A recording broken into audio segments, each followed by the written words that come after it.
Hello, everyone, and welcome to episode 49 of Through the Years, the podcast that reviews Ring of Honor show by show from the beginning. You'd think after 49 of these episodes, I would either know how to do the intro or do a second take, but nope and nope. I am Trevor Dame. I'm joined, as always, by either the Ebert to my Siskel or the Siskel to my Ebert, Matt Feuerstein. Matt, hey. I'm the Seabert to your Iskel. It's a Bert that lives in the sea. That's what I am. That's a reference to, I believe Rick Kobos wrote a good review of the first Ring of Honor show, The Era of Honor Begins, at the Voices of Wrestling website. I think if you look for the lapsed robot, ROH, The Era of Honor Begins, you will find it. We also both shared it on our Twitter. We retweeted it. It's very good. But that wasn't me being high and mighty. He referenced us as the Siskel and Ebert of Ring of Honor reviews, which is led to us wondering which of us is Siskel and which of us is Ebert. Siskel is the Jewish one, if that makes any difference. Yeah, and I was trying to think of a joke with Ebert. You know what? My jokes are off this week. It's probably better I don't say anything. So, I guess we have to start the show. I don't know how much we have to say about this, but we should acknowledge it feels like I wrote on Twitter today, I'm honestly getting a little scared because it feels like for the last at least 4, maybe 5 episodes of Through the Years, we've had to start every show acknowledging, like, boy, the world sure horrible, crazy things are happening, and hopefully it doesn't get worse. And then somehow every episode we're back and there's something else that feels so huge. This one is a bit closer to home as far as the topic of the program. Yeah, and that would, of course, would be the speaking out movement, where over the last week, a bunch of women and a couple men, to be fair, but, you know, this is mostly a problem about gender inequality, but a ton of women have come out sharing their stories of abuse within the wrestling industry, and, you know, it's been horrible to hear so many stories, and I think we should just start off by saying, you know, we obviously our support and our hearts go out to those women.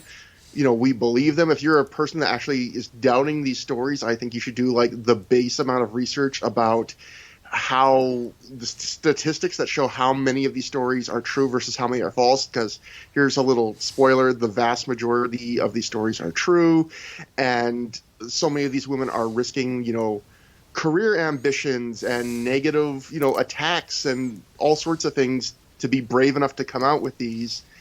And yeah, it's awful, and my sympathy is with them. Yeah, I actually asked Trevor about less than an hour before we started recording, like, should we even record right now? Like, is it even appropriate to talk about wrestling in a fun and lighthearted way? I mean, it's so disgusting. Yes, and complete support to everybody speaking out. You know, it's just, you know, it's wrestling fans. We online wrestling fans, we know that wrestling is a scummy ass business. You know, I mean, if you remember that Death Valley Driver sleaze thread from back in the 2000s, you know, all these different stories, and I think a lot of us wanted to convince ourselves that it's better. And the scary part is, it probably is. You know, but also I have no idea.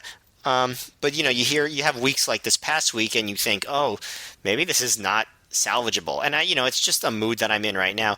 It feels very similar to the way I felt after Chris Benoit, that whole situation where he murdered his family. And, you know, it's like, you know, I basically wanted to give up. Like, I just was like, I went to some wrestling shows after that, and I remember just not feeling it. Like, how do I enjoy this? And eventually, selfishly, I guess, you get over it because you want to like the thing that you like. But, you know, shows like ours is like, they're supposed to be escapism in some form or fashion. But if the thing that you are using to escape is the thing that you're trying to escape from, it just made me question, like, what are we even doing? I don't know. I know, and I apologize for any, like, giggling and laughter. It's sort of my anxious laughter that I'm doing. I don't find any of this funny. But That's sort of how I feel. I'm feeling very dejected and hopeless, and my heart goes out to everybody who's speaking out, and to anybody who hasn't yet had the chance to, or for whatever reason, has suffered sexual abuse or otherwise other types of abuse from the wrestling industry. I would just say I do actually. I think we're kind of reversed because on the racism thing, and I know you're not really hopeful there, but I felt like I was really down on our last episode. We were talking about the racism issue, and I do feel somewhat more hopeful about this just because you had a good point where it's like it might actually be, the sad thing is it might actually be when you a little bit better now when you hear about the stories, dating back to the Fabulous Moolah era. When I know Missy Hyatt tweeted this week about stories that happened, decades ago. Just look at some of those like wrestler biographies that came out in the early 2000s, where some of these guys were just casually bragging about the abuse they inflicted on people and women in particular. And just nobody, not that nobody thought anything of it, but they certainly weren't made a big deal out of, right? They certainly weren't canceled or whatever the equivalent of canceled was in the early 2000s. Now at least we're taking them seriously. And I think, it goes back to what people have been saying, about the racism, which is, it's not that there's more cops killing, black people right now. It's that there's more camera phones recording it. And it's just this, I would imagine it's the same thing with this, which is it's always been there, this, systemic abuse against women, this not respecting women, this feeling like you can just use them for sexual gratification against their will. And, we're seeing this in every movement. Like, I would love to, like, I understand and I completely sympathize with people who want to not watch. I completely understand. Don't blame you if you're like, I can't watch wrestling now. It's not an escape. It's a reminder of this. But I know just in my life, like every hobby I have has in the last 2 or 3 years had some version of the Me Too movement, books, movies, music, the sports, the legit sports I follow, like within this week, there was, I know, like in the comic book industry, there was people coming out with stories of that. In the minor league hockey, there were stories of systemic abuse. Stand-up comedy, although that's well-trodden ground by now, has had a flare-up this week. Exactly. I mean, and I think that speaks to even though that's not to let wrestling off the hook, because I think wrestling in some ways has been particularly horrible in its treatment of women, often right in front of our faces through the years, no pun intended. But it's a reckoning we've needed to have for generations, and I think we're having it now. And I guess, Matt, why I do say I have a little bit of hope here is because I've never seen this in my lifetime. This many people coming out, this many people's stories being accepted and supported by fans, by each other, by even some promotions who are doing the right thing here. Yeah, a lot of wrestlers too. Give credit where credit is due. And I just think too, Matt, like, how many times, even just doing the show, we're covering wrestling that's 15, 16 years ago. How many times have we heard something either sexist or homophobic or, misogynistic, which I guess is similar to sexism, and we've gone, one, that is horrible, but two, there's no way any major promotion would be doing that today. Yes, I was thinking the same thing, but I also was thinking but maybe we're giving those promotions too much credit because there's just a different type of misogyny going on where they look the other way at things that maybe were public secrets or open secrets, I should say. I mean, some of these things that are coming out concretely now are things that we've all heard rumors about for years, right? And, even after Me Too, there was still this impulse to, well, if it's not fully out there, you just don't want to believe it. And you're just hoping that it's not true. And it turns out that it's pretty much always true. I remember with Louis C.K., when that story first came out, years before it officially came out, it was a blind item in Gawker, and they didn't name. I remember that. And they didn't name him, but most people were like, oh, it's Louis C.K., and I remember just thinking, well, I was a big fan of his, and at the time, and I remember being just like, well, it's a blind item, it's a rumor, you can't castigate a guy because when there's no official accusation even, and I just stuck with it the whole time, just hoping and then of course it was true. And these things, where there's smoke, there's fire, unfortunately. And you feel, I don't know. It's just, and I think that there's probably always going to be a part of us that unless something is, there's a really strong accusation made, most of us are going to want to give the benefit of the doubt to our favorites, even though we don't know them personally and don't have any real reason to give them the benefit of the doubt. It's just sort of a defense mechanism and a laziness, right? We don't want to give up the thing that makes us happy, even if it's the right thing to do. And I hope that, we could all be better about that. As far as the misogyny and stuff in Ring of Honor, yeah, I mean, we've been chronicling it from the beginning, right? And there's a little bit of like a laughing at it that we do because it's just gotten so tiresome.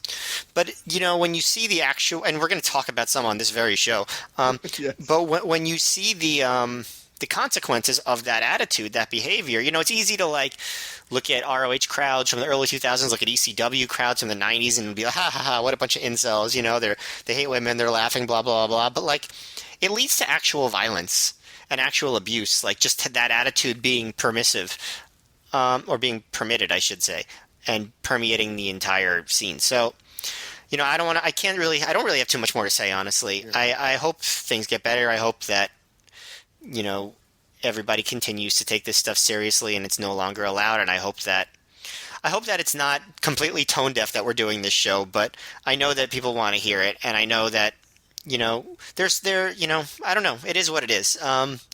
But we're still wrestling fans, for better or for worse. So we're going to talk about wrestling.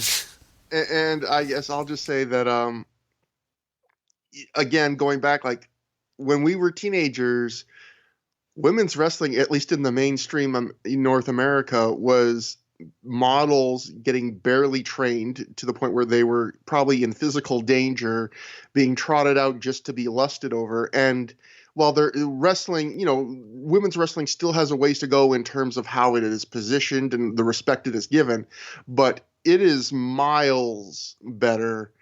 And I hope the sign of progress that we've seen in our lifetimes in terms of storylines and women's wrestling can happen behind the scenes. And as depressing as all these stories we're seeing this week are, I'm also made a little bit hopeful by seeing so many people support them and so many of these women supporting each other and saying, this person coming out gave me the strength to realize I was abused, or that I can speak out too. And now that I'm seeing this support, it's fulfilling. And that is the silver lining to a very dark cloud. And I hope that continues.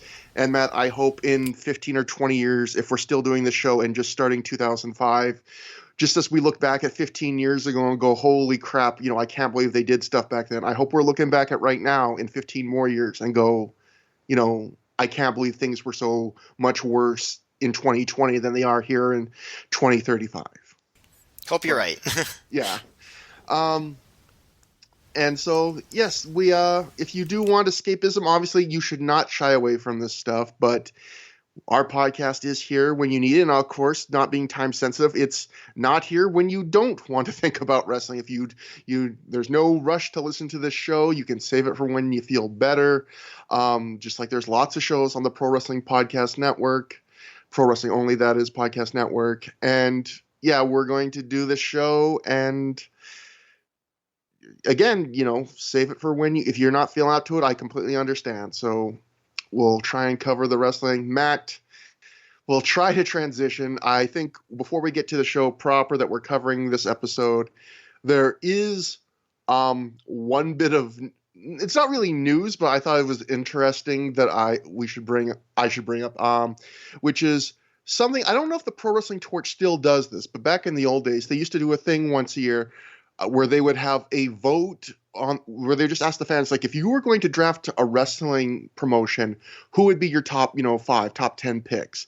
And every year they would publish the results, and they would also give their own results. And I just thought it'd be interesting because Wade Keller gave his list of top 10 guys he would form a promotion of in 2004 at this time in our timeline of the shows we're covering. And he included a couple Ring of Honor wrestlers pretty high. Now, I should note first that Wade gave a caveat here that he wasn't doing it the way everyone else was. He was writing that it was going to be, let me just quote him, with the Xbox PlayStation 2 generation creating more exhilarating matches for their TV screens than they can see watching Raw and SmackDown, I'd sell my tickets around not larger-than-life-sized wrestlers and outlandish personalities, but larger-than-life athleticism and cool youth-oriented personalities. Therefore, I'd leave out anyone taller than 6 feet and more muscular than AJ Styles. And so with that caveat, here his top 10, he had AJ Styles number 1. Then Matt, here's who he had as number 2. This kind of shocked me even knowing that he was high on him. He had, of all the wrestlers you could pick in 2004, even with that caveat, Jack Evans was his number 2 choice. That's higher than Rey Mysterio even. Nice. Jack Evans was extremely youth oriented at the time. Yeah, he was extremely youthful. Wade wrote, "This may surprise people, even Ring of Honor fans who watch him regularly, since he isn't even a top featured act in Ring of Honor. He's underutilized by Ring of Honor, in my view, as a sidekick member of the Generation Next faction. Sure, he acts like a cocky street punk goofball, but his in-ring style is so different from anything anyone has seen on the national scene before that I think he'd hook a whole generation of younger fans who think Triple H, Randy Orton, Kurt Angle, and Chris Jericho are okay, but they're not worth scheduling their viewing habits around or paying money to see in person. Evans, with his graceful triple-jointed, gravity-defying twisting and turning, along with his marketable look and a hilarious charisma, will sell tickets and be the poster boy for what's different about my promotion compared to WWE." So you know that classic archetype, the cocky street punk goofball. I don't know. I mean, maybe promoted the right way, he might have had a point. Jack Evans did have a personality at the time, and I think he's right about analyzing his abilities. I don't know that anything could have really broken through too much in 2004. I think in 2004 everyone was sort of like being like, how do we get back to the boom period? Now everyone's like, oh, that's not a thing. That's just not something that can happen. So, but at the time everyone was like, oh, look at we were just in the promised land a few years ago in terms of success. Let's try to recapture that. And nobody ever did. Yeah, absolutely, and that's a sad little wrestling thing. But number 3 was Rey Mysterio. I'm just going to speed through this because there's one other Ring of Honor guy he really goes into depth on. 4 was Paul London. 5 was Sanjay Dutt. 6 is Bryan Danielson, our boy. And Wade writes, in some ways, he's the total opposite of Sanjay Dutt and Jack Evans. He's pale. He's introverted. He's serious. He's known for his ground attack. Jack Evans is pale.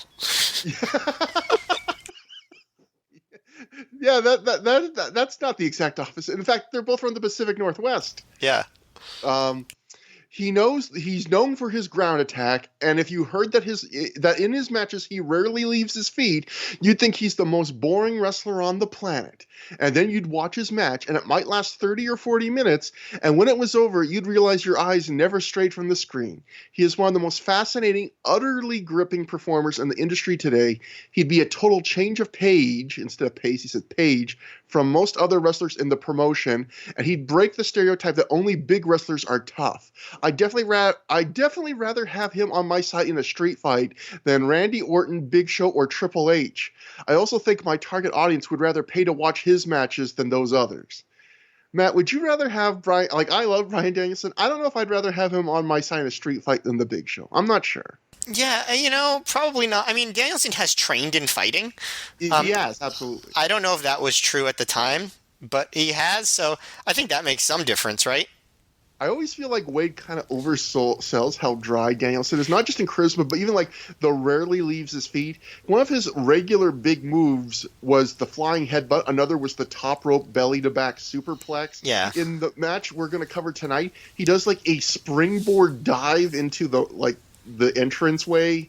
He wasn't a high flyer, but although actually initially, if you read his book and hear him talk, like very early on, when he was first starting, he was more of a high flyer actually, and he kind of changed that, maybe in part to he was suffering a lot of concussions at a very early point in his career. But Bryan can fly for sure, but Yeah, I mean, clearly we saw that what made him successful in a mainstream level was not like the low key aspect, no pun intended, of Bryan yeah. Danielson. It was he became a larger than life personality, and I think at the time, not just Wade, but a lot of people underestimated Bryan's ability to do that. Like especially going back again to the match we're going to cover that he's into on this show, he shows plenty of charisma, Yep, more than a lot of guys on the card. So absolutely. going through the rest of this list, Christopher Daniels was 7th for Wade, Petey Williams was 8th, number 9 was Low Key, and then Kid Cash was 10th. So I mean, I would watch that promotion, and then I think I just want to scroll down to, I believe some Ring of Honor people did make late in the fan voting, the overall voting of all the readers who could put in their votes, and I just want to see quickly, just to see where the general opinion was at this point. Let me see if I can find it. AJ Styles was 5th, not really Ring of Honor anymore. CM Punk made 10th. And Wade wrote, he made the biggest jump of anyone in the top 10. He is the first Ring of Honor wrestler on the list. And It's wild to me that Wade would think that you want to build a cool youth-oriented promotion in 2004 with Ring of Honor guys, and Punk wouldn't be on his list. yeah. That's wacky. Punk was clearly the one with the biggest star power. I mean, everyone knew it, including him. Definitely him. And the only other wrestler Ring of Honor wrestler that made the list, or the top 20 at least, was Samoa Joe. He moved up from 48 in 2003 to the top 220 in 2004. Makes sense. He actually finished ahead of Undertaker, Edge, Ric Flair, Big Show, JBL, Booker T, and Hulk Hogan, among others. So, yeah, I mean, it makes sense that Punk and Joe were definitely considered by most people, I think, probably at this point, the two brightest prospects. And I know even Mick Foley was trying to sell WWE on both of those guys. They talk about that in their shoot interview that they did together, Joe and Punk. So definitely they were kind of, I think, the two foremost in people's minds. And that brings us to the show, what we're covering, except there was a pre-show, or not a pre-show, but an afternoon show, and we did not watch it. It is, I believe it is on the Ring of Honor Uncensored DVD, which has a lot of pre-show matches and some of the unshown kind of bad. Are you sure? Are you sure it's on there? I didn't think they went past 2003 on that. I'm not sure. I believe. Well, I know the pre-show for Final Battle 03 is on there. I know. I believe Shane Hagedorn DM'd me this month, and he said, "Oh, you're going to review my first match, my bad first match," and I had to inform him that we don't really cover pre-show stuff on this show. Otherwise, the episodes would probably be like once every 6 months. And but I believe he said that it was on the Uncensored, and I never double checked I'm not sure. I'd have to look it up. But either way, it's kind of useless information to have because, like most Ring of Honor DVDs, that's long out of print. I have to imagine that DVD, especially being such a niche thing, is probably even harder to find than like a regular standard issue Ring of Honor event DVD. Yeah, but yeah. They ran a whole afternoon show in front of 200 fans. Mike Johnson wrote up a whole report because he was there live for both shows, so I'll just go through what he said because there was some interesting, noteworthy things about this, Matt. Mike Johnson wrote, Ring of Honor drew about 200 fans for their afternoon event, made up mostly of students from the Ring of Honor Academy having their debut matches, followed by the Midnight Express question and answer session. As irony would have it, the student who stood out the most turned out to be Ricky Landell, a Steve Corino trainee who looks as if he stepped out of 1985, down to the George South satin jacket and Ronnie Garvin towel. Landell looks as if he's been studying his 1980s NWA tapes, as every move meant something to the point one might believe he was watching a rookie Barry Windham. So yeah, this was technically kind of the first public matches, I believe, for these Ring of Honor students. The very first class of the Ring of Honor school. CM Punk's first class too. This was the first class in general, but also I think CM Punk might have done a second class. I'm not sure. I forget now, but going through the card, Rockin' Rebel and Greg Matthews beat Scott Cardinal and Jerk Jackson in 4 minutes, 11 seconds. Johnson says, as short as this was pretty entertaining and not a bad opener at all. It seems like it was a million years ago that Matthews was such a sympathetic babyface during the first Tough Enough. Jerk Jackson is, as we mentioned before, Bobby Fish, right? Yeah, and also I think we should just remind people. I imagine Rockin' Rebel was on this card because this was at a point when Ring of Honor was using Rockin' Rebel's Philadelphia promoting license or whatever, and so as a condition of that, they had to Rockin' Rebel wanted to work these shows, so they would find little ways. Usually, they didn't make the DVD to get him on these shows. So here he is opening up the afternoon.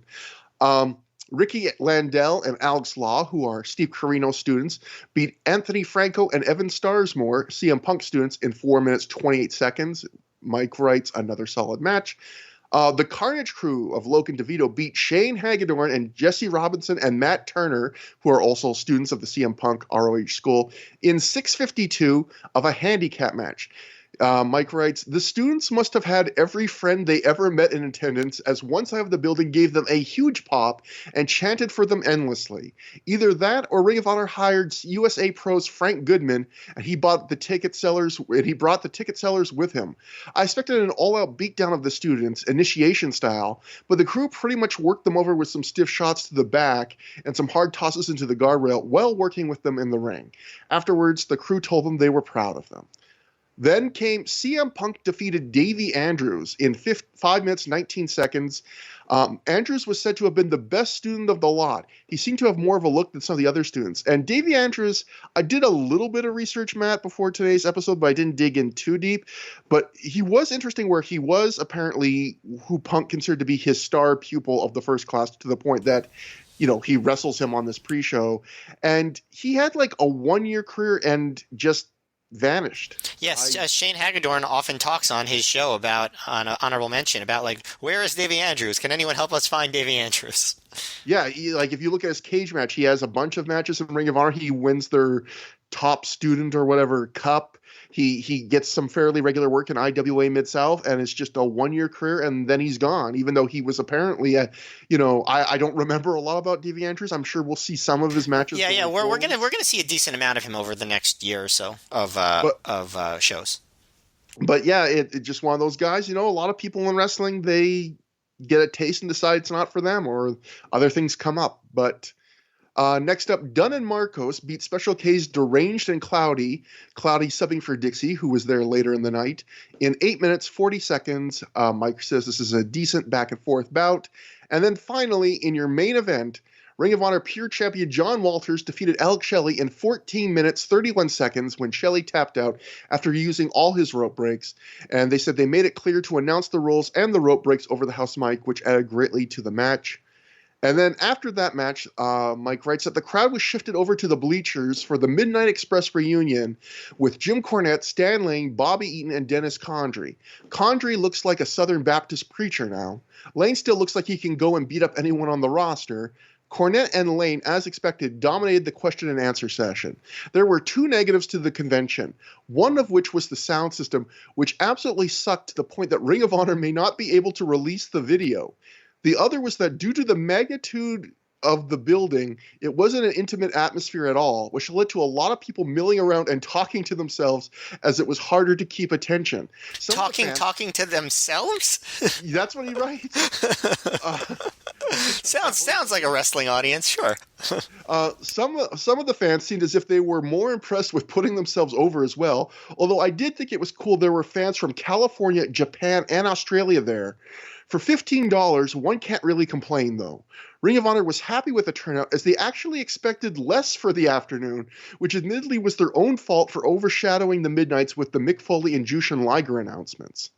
So yeah, it was $15, I believe, for the Q&A and the pre-show, this entire afternoon show. Yeah. And I believe, I'm not 100% sure that the Q&A never did get released, because Dr. Keith Lipinski, former guest of the show, he mentioned that he said to me that he asked a question during the Q&A that got Jim Cornette kind of ranting, which was, do you think you can have a Midnight Express reunion without Bart Gunn and Bob Holly?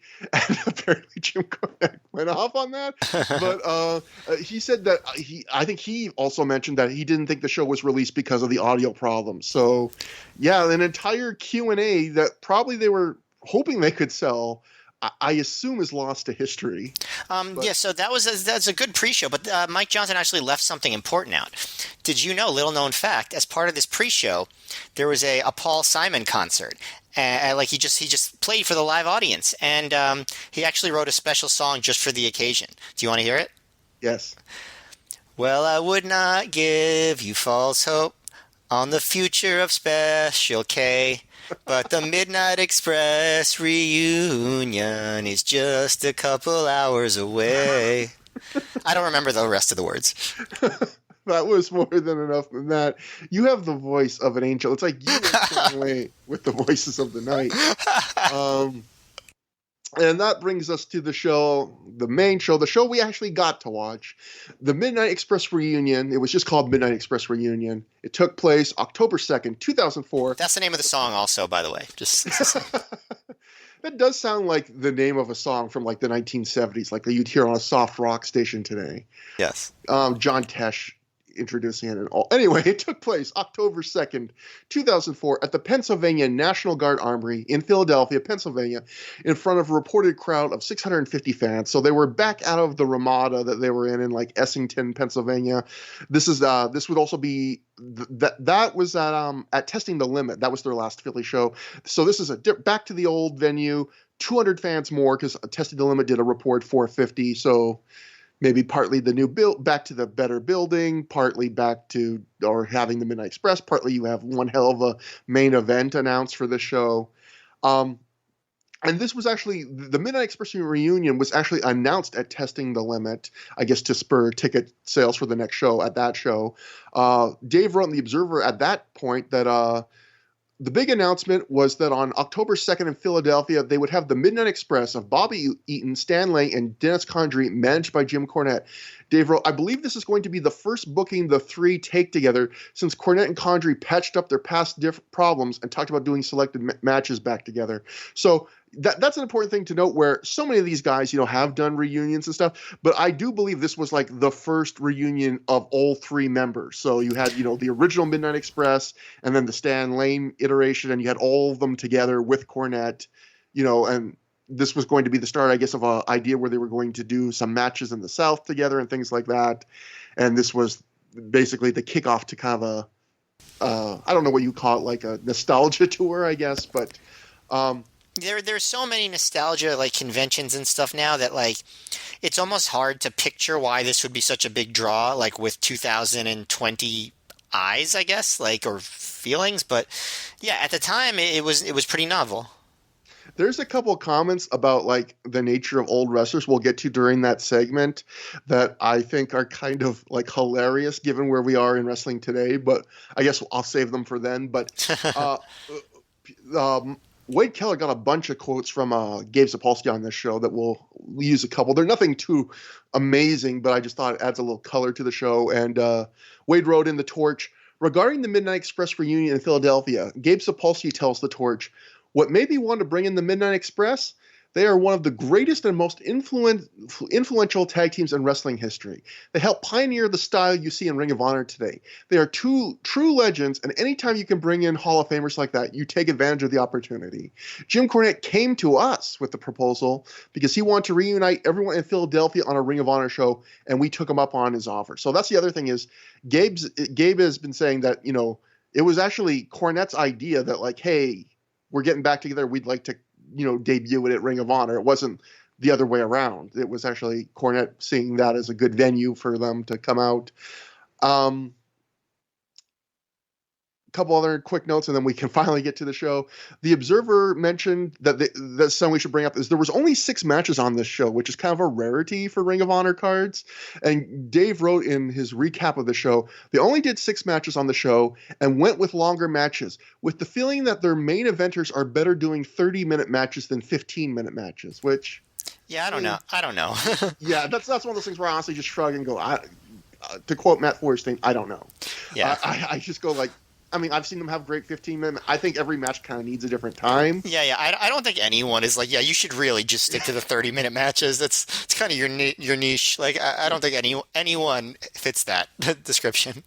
And then Mike Johnson also wrote, prior to the show, the entire Midnight Express was signing photos for $10 being the cover for all 4 signatures. That sounds actually like a pretty good deal. Yeah. Cornette was also selling a 6-tape set of the Express that he put together himself for $100.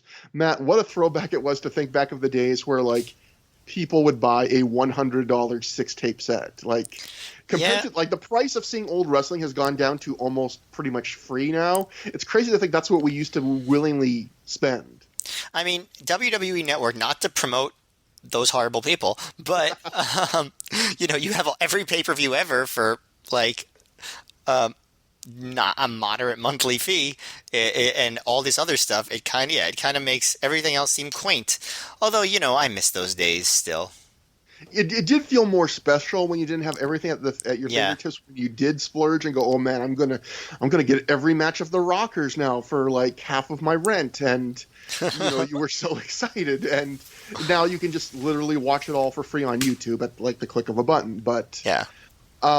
So the DVD opens with some footage of that autograph signing. We see Jim Cornette and the Midnight Express there, all in a row, dutifully signing autographs. Cornette mugs for the camera at one point by making a goofy face and shoving a Sharpie up his nose.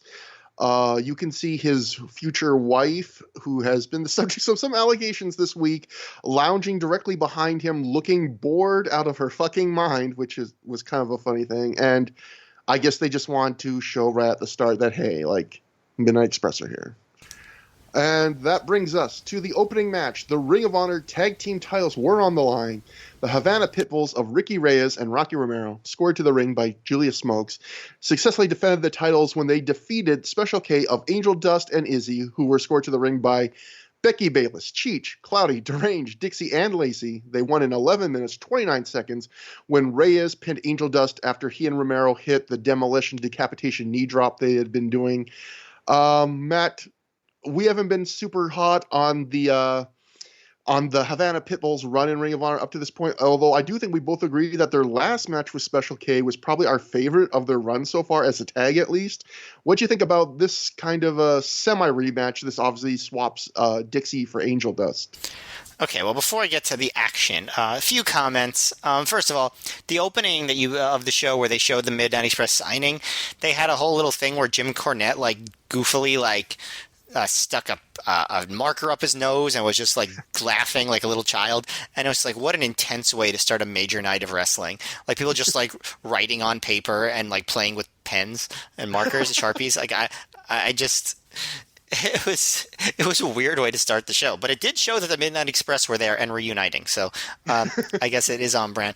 A lot of what I wrote down for this, because I watched this match a few weeks ago, was stuff related to some of the treatment of women. And at the time I was like, ha ha ha ha, look how wacky they were back then and sexist. And now it's like, oh God, all of this stuff just takes on a very dark tone. Like, one of the very first things that happened in the night was Julius Smokes was in the corner of Reyes and Romero, and Angel Dust and Izzy had Becky in their corner, and Smokes just yelled across the ring, "Hey Becky, let me suck your tits." Yeah, I don't know. Then there was, let me try. Mark Nolte had a night on commentary. Yeah, Mark Nolte. Okay. So Mark Nolte, so the big angle at this time for Special K, as Paul Simon sang about, was that there was 2 factions growing in Special K. There was the Lacey faction, they were the heels, and there was the Becky Bayless faction, and they were the faces. And Becky and Lacey did not like each other. So Lacey was in the corner of Izzy. She was his girlfriend.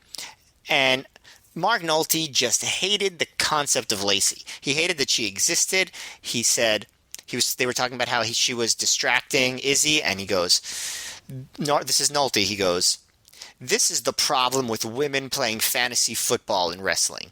The only thing Lacey knows about pro wrestling is that she can't do it." And he said it like real angry.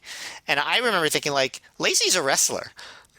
She was not bad at all. No, I mean, she had some good matches. Yeah, I mean, this was new at wrestling. I'm sure she wasn't as good as she would be, but like, she was a wrestler.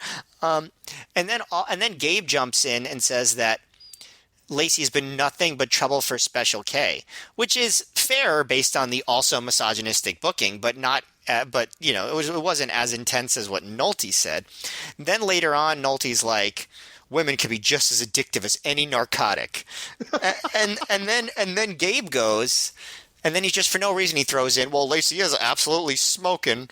Um, I just That is a good summary of like their different levels of treatment of women. Because Gabe was always doing kind of like a Jerry Lawler ripoff about women, where he's like, "Boy, yeah. I'd sure like to, share a bed with her. Like, look how hot she is." Where Mark Nolte always like acted like women had wronged him like a lot. Like it was always a more bitter kind of Oh tone. Like, yeah, he seemed don't real. let a woman know where you live. He Like seemed ever. real bitter. Like, yeah.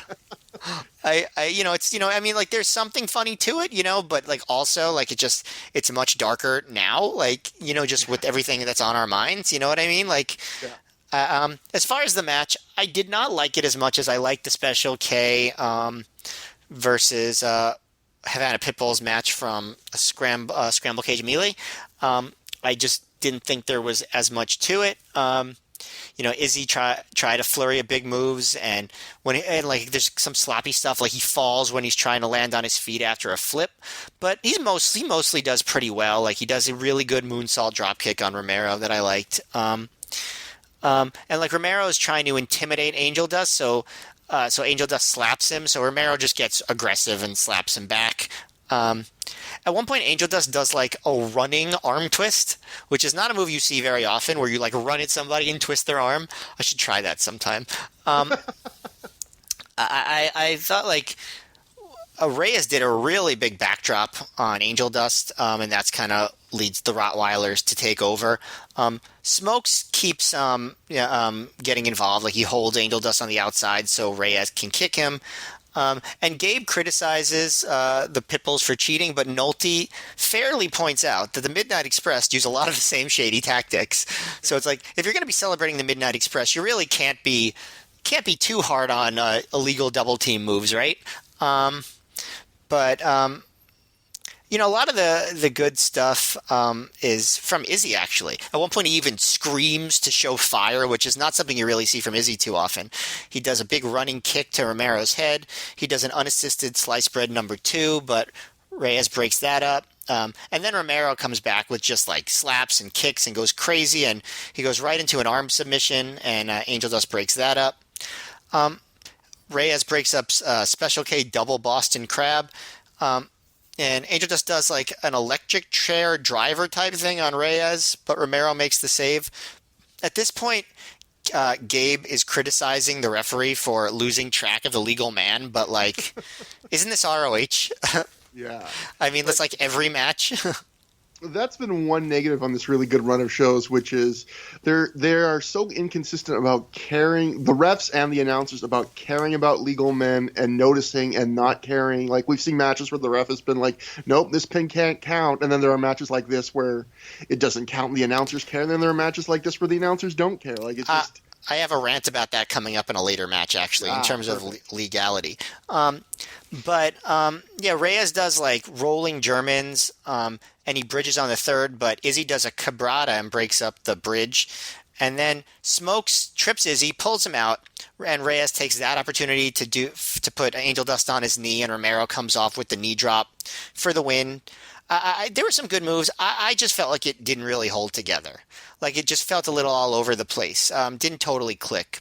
But on the other hand, it kept up the Rottweilers' momentum, and it gave an opportunity for this post-match angle, so it served its purpose. The action was fine. It wasn't a bad match, but it just didn't do anything for me overall. yeah. I thought this. I agree. I thought this was average. It was not nearly as good as the last Special K Pitbulls match. Yeah, there just wasn't, like you said, as much to it. I also felt like, even though Izzy did a lot of cool stuff, like you mentioned, his execution on this night, he was a little bit off. And usually one of the things that stands out about Ixie is, I think, of the Special K guys, he's usually like the guy that's most on point, at least at this time, in terms of, looking smooth. And this was a night where, in terms of just hitting everything really well, he was, even though he was still doing some really cool moves, he was a bit off on that. And, it keeps being this pattern, but like the Pitbulls keep, I hate the term video game wrestlers, because so many people that use that for wrestlers I like, or they're kind of just the worst like old grumps, but like the Havana Pitbulls, watching them in this match, really, I did think video game wrestlers, in the sense that their execution is really crisp and cool. I mean, really crisp and good. Their moves are, that they have some cool moves. I thought, Reyes in particular had some good looking stuff here. Like you mentioned, I thought the standout spot of the whole match was those rolling Germans from Reyes and then holding the bridge and letting, Izzy do the cabrata onto him. I thought that's a really cool spot. And, but yeah, it's just, all their moves, it just seems like there's nothing in between them. It just feels like a video game. It feels like they have a set moves that they perform always like pretty much perfectly, and they just kind of come out in a somewhat random order, and they're just kind of spanned out there, and there's not much in between them. And yes, they do have Julius Smokes to provide some of that personality that they're lacking, but some of their matches don't really have a story. And they don't really even have a flow to them. It's just, and I keep feeling like I must be missing something, because everywhere I go in like reading these old newsletters and reading interviews with wrestlers from this era, and I know they're probably better outside of Ring of Honor, but you see everyone praising these guys as like one of the best tag teams going at this point. And watching them in Ring of Honor, including some lengthy matches with good teams like, Punk and Cabana, the Briscoes numerous times. Like, I just am not seeing it. It's also just possible that what they did was seen as cooler back then than it does seem now, Yeah. Like, just like that their stuff just was really good, but it doesn't age well, which can happen.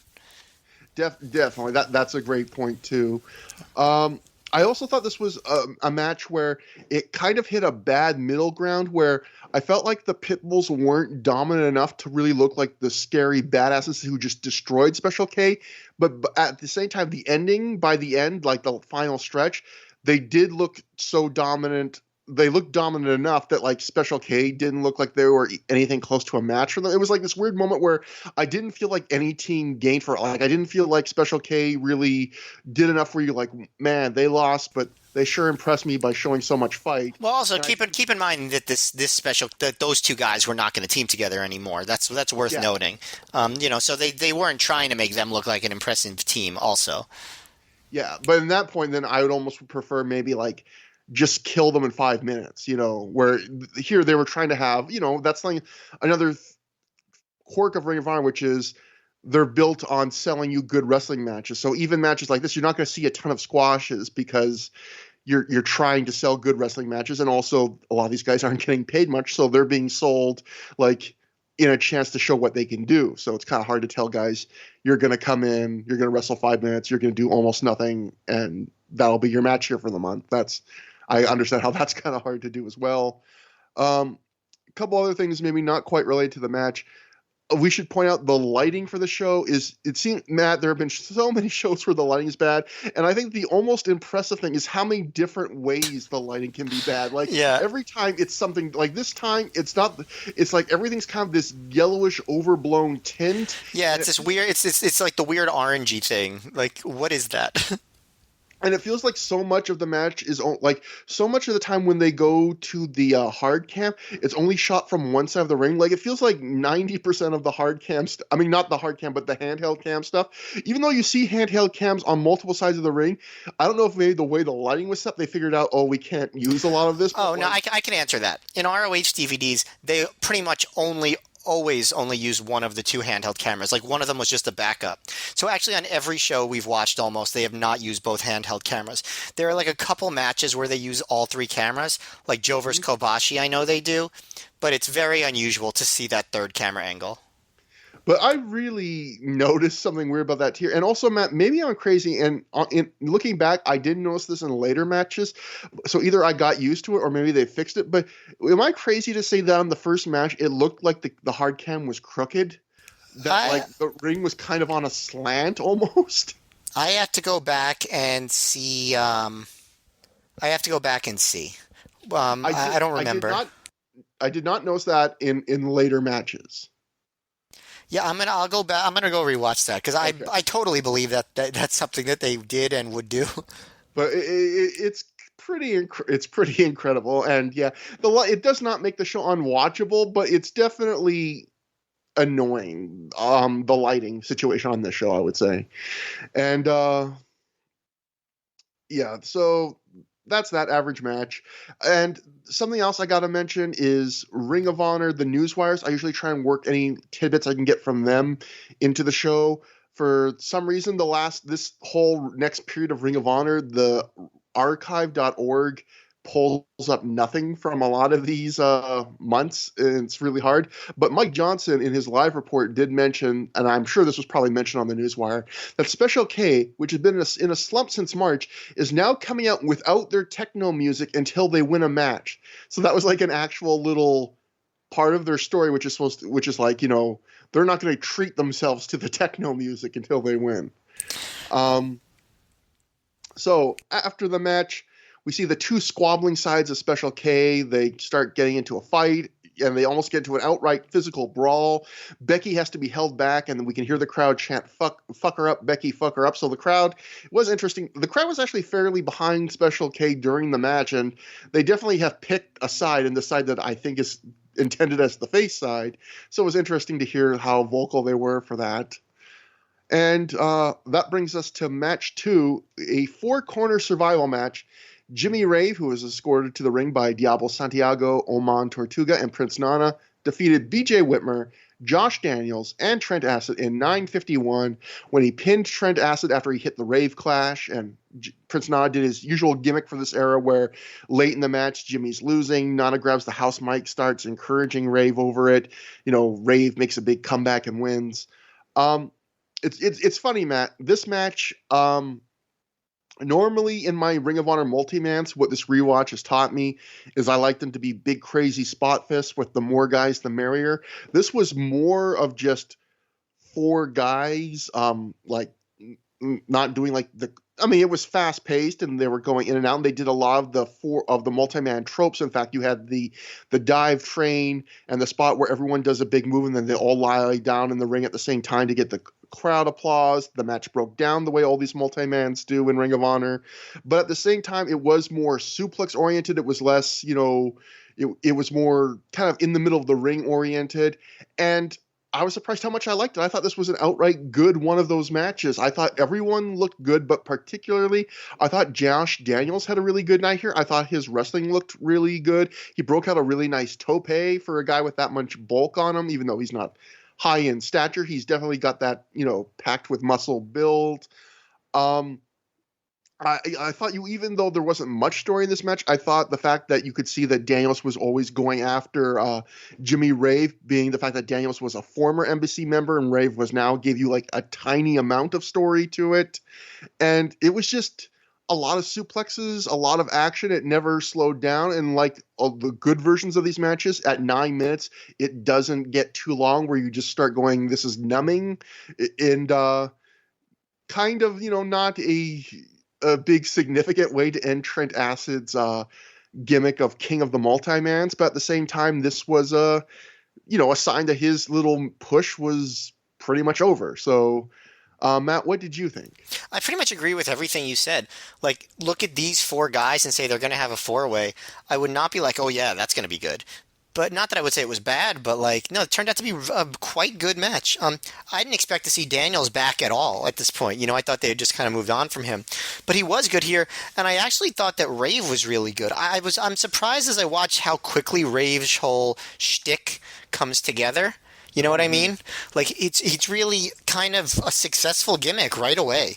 They don't keep on with Nana, talking on the mic, which he did in this match and the other recent ones. Yeah. But, it's really become a fully formed gimmick. And Rave has done a really good job, and Nana's done a really good job. They're both getting over. I liked the way they started the match with Rave and Daniels doing these lockups, because they were really rough looking in a good way lockups. Remember the lockups that Danielson and London did in their match? It kind of reminded me of that, these intense collar and elbow lockups, and I thought that was really cool. I also thought Acid was more on point than usual here. He just looked really solid. As far as some commentary stuff, Gabe kept talking about how Rave was going to get rubbed down, or got rubbed down when he was in Ghana. That all of Nana's women were rubbing him down with oils. And Nolte goes, "We're not going to talk about rub downs all match, are we?" And I was like, "This time, Mark, I'm on your side." But then almost immediately he goes, what is this, useless women at ringside night? When Danger comes out, and I'm like, all right, you lost me again, man. You had me for a second, but you lost me. But they did have Allison Danger out there. They had her cheering for the destruction of B.J. Whitmer. Cheering. And she wore that wacky dress with the gloves, like she just looked like a train wreck, and that was the point. Yeah. But no, I thought it was a genuinely good match. Like just like solidly good. Like if you watch this match, you will like it. And I didn't. Again, this is Josh Daniels, Jimmy Rave, B.J. Whitmer, and Trent Acid. So like I don't know if that's the match that somebody would be drawn to now. Like, I'm sure some people would actually, but I wouldn't. And it turned out to be very good. Yeah, so definitely if you're watching this show and you're like thinking about skipping around, this isn't a match I would say worth going out of your way to see. But if you're like us and look at that on paper and go, I can skip that, it's like it's not a bad way to spend 9 minutes at all. Like I don't think you're going to regret watching this. It's definitely like a fun watch. I want to bring up something about Mark Nolte's commentary too. Not to make this too much pick on Mark Nolte night, but like, I mean, he didn't have a great night, so it's fine. This was a bad night for Mark, and I actually feel like it's a weird thing. That's a good reminder. I wanted to ask you this, Matt. I remember, I think the first show we saw Mark Nolte, we remarked like, oh, he has not bad chemistry with Gabe, like for his very first show calling with him. I think if anything, like it's not gotten terrible, but it's a weird example of I think actually like Mark Nolte has actually gotten less chemistry and worse as an announcer, like not hugely, but like rather than start off okay and get better, he like has started off okay and with more experience has kind of, I think, regressed a little. He seems like a weird thing. It seems like he just has these like hang-ups about certain things about the promotion that he's just gonna like not get over, and based on that he kind of makes his commentary's gotten worse as he's leaned on that a little bit more. I don't know. Maybe I'm overanalyzing, but that's how it seems to me. No, I think that's because that goes into what was going to be my major point here, which is, looking at my notes, it was just Mark Nolte's biggest problem, I said, in addition to his misogyny, is he keeps working. The way I would put it is he keeps working against the stories that Gabe is clearly trying to tell, both on commentary and in his booking. Like in this match, at one point, and there's some bigger examples later, but in this match, at one point, Gabe talks about how Josh Daniels rejected the embassy and he wanted to win on his own, and that's a very. You can clearly see why Gabe is doing that. Even as a fan, he's trying to contrast that with Jimmy Rave, which is Jimmy Rave gladly joined the embassy, and he wants to. He doesn't mind as a heel using their help to win matches. Where he's trying to put over Daniels as a good face, where he didn't want the help. And so after Gabe says that, Nolte says something like, "Well, I think there's more to why Daniels left the embassy than that," like kind of implying with his tone that maybe like he was bitter or had a falling out. And then later, it like totally undercuts clearly what Gabe is trying to say there. And then later on, during this match where Daniels is looking good and he's a face and Gabe is trying to put him over, Nolte just goes out and goes, "Daniels sure hasn't done well since leaving the embassy." And Gabe you can hear him immediately respond like putting over Daniels really hard, like, "But he's looking good tonight, blah, blah, blah." And it's just, there's so many examples on these shows, I think going to what you said, Matt, where it is clear what what the announcers are supposed to say based on the booking and stuff, and Nolte just goes in the opposite direction. Like he just goes rogue and is like, "Nope, this doesn't make sense." And then Gabe almost every time you can always just hear Gabe immediately trying to counter and move it back to where he clearly intends it to go. But at the same time, obviously Gabe didn't mind it that much because he kept Nolte around for a few more months after this. Well, so there's something he likes about him. How many announcers they went through, like maybe he was just like a little gun shy, like, yeah, like, got to keep this guy because we're not getting Donnie B back. Like, yeah, when he was able to get Dave Prazak full time, bye Mark Nolte. Couple other little notes. I thought Rave took a great bump on a big clothesline from Daniels. Gabe keeps calling Rave's running knee the Shining Wizard again, even though CM Punk corrected him on the last show. So that one show positive trend did not stick. And I would say the one kind of flaw in this match is near the end. There's a moment where B.J. Whitmer hits a big series of moves on Daniels, ending with his finisher, which is the wrist clutch exploder. And then he proceeds to lie on the mat for a few seconds. And I guess you could say he's selling exhaustion.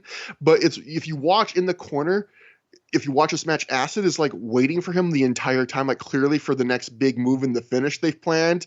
And it just felt like he forgot or was out of sync or something. It was just like kind of a weird, one little awkward moment in the match. And another thing, if you want to watch this match, look for is after the match, it looks like someone, probably a fan, throws a drink in the ring, and you can see Allison Danger like go over and talk to that fan, like break character, I think, and like go over and be like, "What the fuck are you doing?" It's like an interesting little Easter egg if you want to look for something like that. And finally, to end this, Matt, you talk about how quickly Rave has progressed. Mike Johnson had some fairly similar thoughts watching this match live. He wrote, 6 months ago, Ring of Honor booker Gabe Sapolsky told me Jimmy Rave would be over and a hot character for the company. I thought, as I have many times, that he had lost his mind. Well, Rave isn't one of the hottest characters in the company, but with the addition of Prince Nana, a storyline where the fans cost him a spot in the company, one of Nana's robes, and a pretty smug heel persona, Rave has made worlds of improvement. So, yeah, you definitely had people singling, like noticing, like, oh, Rave is, and I've read other reviews looking back at these shows of people saying, like, Rave is night and day better as a heel. For anyone who still holds on to the idea that Gabe Sapolsky was not a good booker or just put guys out there to do matches, look no further than Jimmy Rave. Jimmy Rave was a good wrestler, but he concocted this whole plan to get him over and had this vision, and it worked. And like this is just, it's a really good example of like Gabe knew what he was doing when it came to booking for his audience back then. I think he still deserves credit for being a good booker. He won Booker of the Year or Promoter of the Year a lot in the Observer, and I think he deserved it. And as we've covered before, like Rave goes in and does that little work shoot thing where he acts like he's really pissed that Ring of Honor's really fired him, which is a story, as we've documented, like actually fooled the Observer and the Torch. I mean, like it was a nice little, and then it became more of a genuine surprise when he came back. Like it was a nice little piece of business this year, the way they kind of resuscitated Jimmy Rave's career. Yeah, and as we know, just from hindsight, like he became a big star for them for a couple of years. Like a close to main event level star. Yeah, like the funny thing is we talk about how his act is mostly, like you mentioned, his act is mostly there. It's funny, he still doesn't have the one piece left, which would be arguably like the thing he's most remembered for, which is the toilet paper thing. Oh yeah, there's a couple years away from that. Yeah, so that's kind of interesting too, where he's getting this praise, but he really doesn't have that thing or the big, more upper mid-card feuds that he gets later, which he actually rises like a level from here. So, after the match, Allison Danger gets in the ring with the mic. She gets on her knees. She begs the embassy to kill BJ Whitmer. She points out that she'll give them anything they want, and then she makes sure to verbalize that I'm on my knees. Gabe wonders if she's offering money, and just to make sure this isn't even has a shred of subtlety to it, Mark Nolte says it isn't money she's offering. Well, of course it's Nolte who says that. Yeah, exactly. The embassy leaves as Danger continues to beg, but of course by them leaving, that leaves her alone in the ring with a recovered BJ Whitmer. He looks like he's about to attack her and get his revenge. When the Carnage crew come in, they attack BJ. They hit the Carnage plex, and the crowd, I would remark, goes mild. I would say they're not hugely into seeing this. But then one of the Carnage crew brings out a garbage can and 2 bats.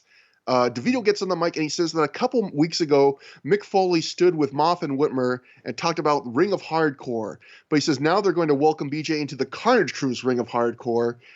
They chase Danger out of the ring, and then they put the can on Whitmer, and they beat the living fuck out of it with these bat shots. It's some pretty heavy bat shots. Yeah, this can. how is that safe at all? Like, I'm trying to figure this out. Like, yes, I get there's a garbage can, but like they're beating the crap out of a garbage can that's over a guy's head with bats. Like, how does anyone feel comfortable with that being safe enough to do? I don't understand.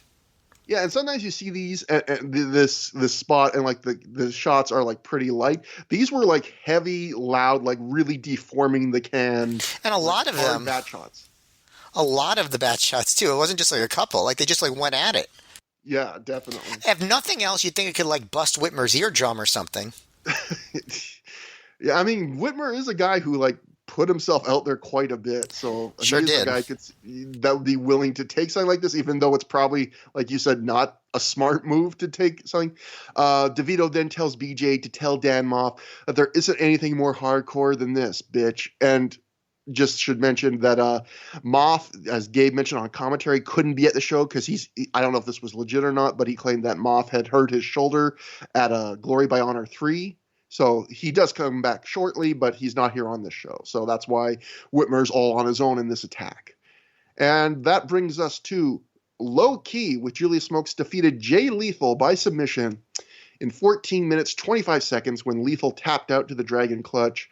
Matt, before I get to you, we have some notes from Mike Johnson's We Will for a lot of these matches, and he has a longer review I can get to after, but I just thought I'd open this with Mike Johnson loved this match. Mike Johnson wrote, "One thing I will say right now is you should go out of your way to see Low Key versus Jay Lethal and Samoa Joe versus American Dragon. Lethal is going to be a great star one day as he's channeling the spirit of the best parts of Ricky Steamboat, Dynamite Kid, and JT Smith. Low Key's new heel persona is my favorite Ring of Honor character right now. He's totally believable, and you really want to see someone kick the crap out of him, and he's such a badass that you doubt it can happen." JT Smith? Yeah, I don't know. One of those things is not like the other, throwing him in there. I mean, nothing against JT Smith, but I don't understand. But yeah, Mike Johnson ended up calling this his match of the night. Matt, this is a match that is remembered by, I think, it's not hugely remembered, but it's remembered more than the standard kind of Ring of Honor undercard match. What do you think, looking back on this all these years later? I really liked it a lot, too.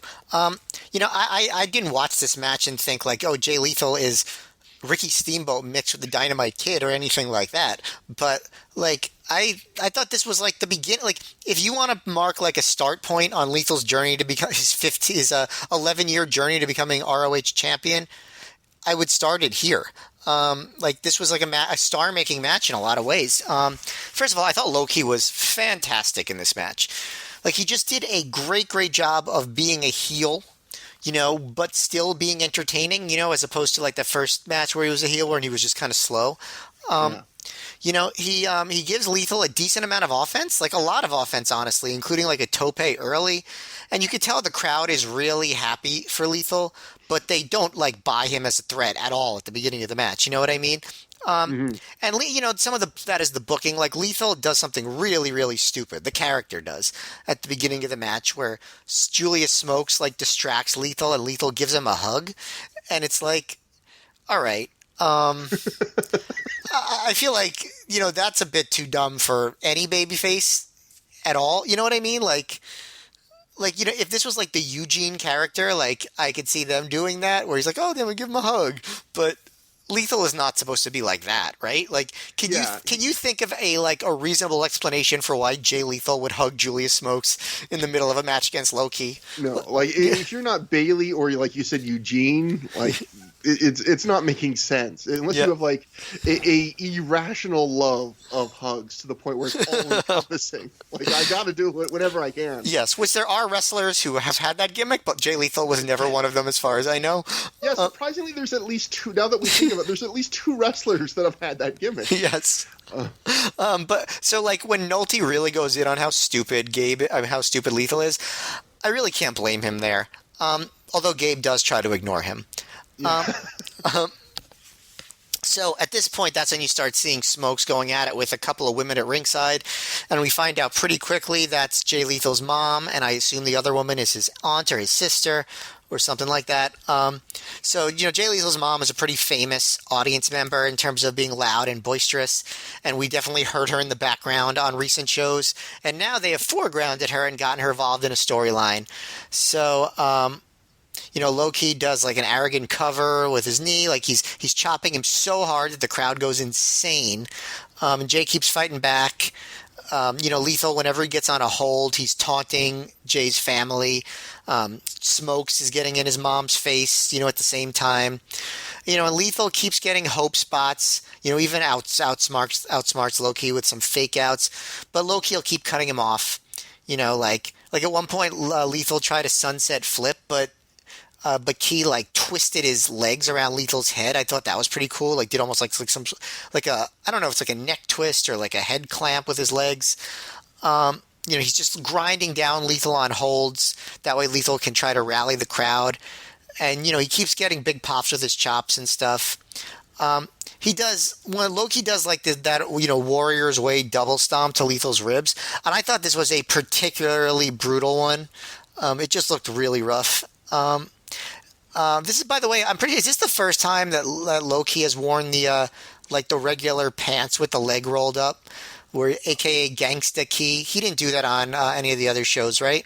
My memory's awful, but I had that same thought, so I'm thinking yes. And also even like the bandana that goes over one eye when he comes out in the entrance. Like, yeah, it definitely felt like this was the debut of, I guess, what we call, the Gangsta Key look. Yeah, I would say so. At one point, Smokes like holds Jay in front of Lethal's mom, and Key is like, "Is this your baby boy?" and chops him so hard multiple times, and he gets in the mom's face each time. But the mom and the other woman, they have no problem pushing him back. She does a really good job, I think, actually. So Loki actually spits in Jay Lethal's mom's face, which is pretty intense. Yeah. So Lethal fights back, and he holds Loki so Lethal's mom can slap him. And I love the look on Loki's face after the slap. It's just like this is probably the most heelish and like stoogiest Loki has ever been in his entire career. Would you say that, like, during all these segments with Jay Lethal's mom? This is a great match for that, especially like there's also one moment that's like a great moment, and there's a moment like earlier in that match, I think, where Lethal hits some move or gets the best of Key somehow, and Key is doing that like that big kind of really over the top heel thing, but in a great way, where he's like looking around almost like he can't believe, like he's like, "Rest in peace, Fred Willard, what happened?" Like he's just looking like it's like a. For people that say that like low key is just one note, like if you watch this low key, he is so clearly doing so many different little things different that he would not do as like a face. Yes. Oh man, like he was just on fire in this match in every way. And now the crowd is like really into Jay. Like at the beginning they liked him, but they didn't believe in him. Now they are really into him. And Loki's, like he keeps blocking the dragon suplex. Lethal moves out of the way of a springboard kick and hits a big suplex. Smokes distracts again, and Lethal tries to get Key to run into Smokes, but Key stops short and then hits a capo kick on Lethal. He puts Lethal's mouth over the bottom rope and does like a full-on like American History X curb stomp, which is like, ugh. I don't know if that plays well today, but at the time it was just like a really, really badass, like intense thing to do in a wrestling match. I don't know if I don't remember seeing that in other wrestling matches, that particular stomp. Do you think you would be less uncomfortable, like, from you saying that? I think you're going to agree with me, but like, was it the very first thing that came to your mind when you saw that, like, American History X? Yeah. Like, it's weird. Like, I don't think that when I see Super Drag, like the foot to the back curb stop, you never think that. But like, literally, when you said that, like when I was watching it, that was that I did have that kind of uncomfortable, like, this is reminding me of one of the more brutal scenes I've ever seen in a movie. Like, yeah, I mean, I think for people our age, that's what people think of when they see a stomp like that. But Lethal sells that really big, and then Loki gets on the dragon clutch. Please don't tap chance, and Lethal struggles, but he taps out. Loki won't release the hold until the ref pulls him off. I thought this was really good. I thought, good storyline, good drama, gets the ball rolling on a year-long feud. Just fantastic. I just can't speak well enough about Loki's performance here. I thought he did an amazing job. I thought this really got the ball rolling for Lethal. His push just grows from here. I thought the crowd was really into it. I thought the mom did a good job. If it wasn't for that hug, I would say this match would be close to perfect in terms of what it was trying to do. Not like a 5-star like wrestling classic, just like a really good, well-booked baby face heel storyline match. And big thumbs up for me. I would also agree with Mike Johnson. Go out of your way to see this. Yeah, I really, really like this match too. I feel like watching it almost could be a little bit divisive to people that didn't come up in the era, because I feel like so many matches nowadays, and not to sound like a grumpy guy, because I do like a lot of modern wrestling, but so many matches these days are about, no matter what the characters are, no matter what the spot on the card, just like making the most action-packed back and forth moves match possible. Like, that's how you have a great match. And this match isn't about like the most near falls or the most even thing and just a thrill ride that goes as quick as you can. It's about getting over these two characters, like everything they do is informed by who the characters are. It's the underdog who's just starting to rise up, Jay Lethal, against the ass-kicking, newly healed, just piece of shit Low Ki. And it's funny, like one of the earlier Low Ki as heel matches, I was kind of underwhelmed in. I think, like you mentioned, like the Briscoe match, we were kind of the singles match he's had, the Mark Briscoe one, I believe, that we were like a little underwhelmed. But I remember, I think it was in that match, it might have been a different match. You pointed out like I was being a little hard on Ki, I think, and you were like, yeah, but like he's trying. I was like, is Ki maybe just not trying as hard? And you were saying something like, no, he's like trying to work different as a heel. And I don't know if you saying that just made me focus more on that, or if it's more that this match is just really a really good example of that. But like I noticed so many things Ki did in this match, like I mentioned earlier, that he would not do as a face. Like so many little things and big things. Like he's taunting the crowd. He's turning Lethal when he has him in the submission, so he's facing his mom and like taunting her. He's doing stuff like that.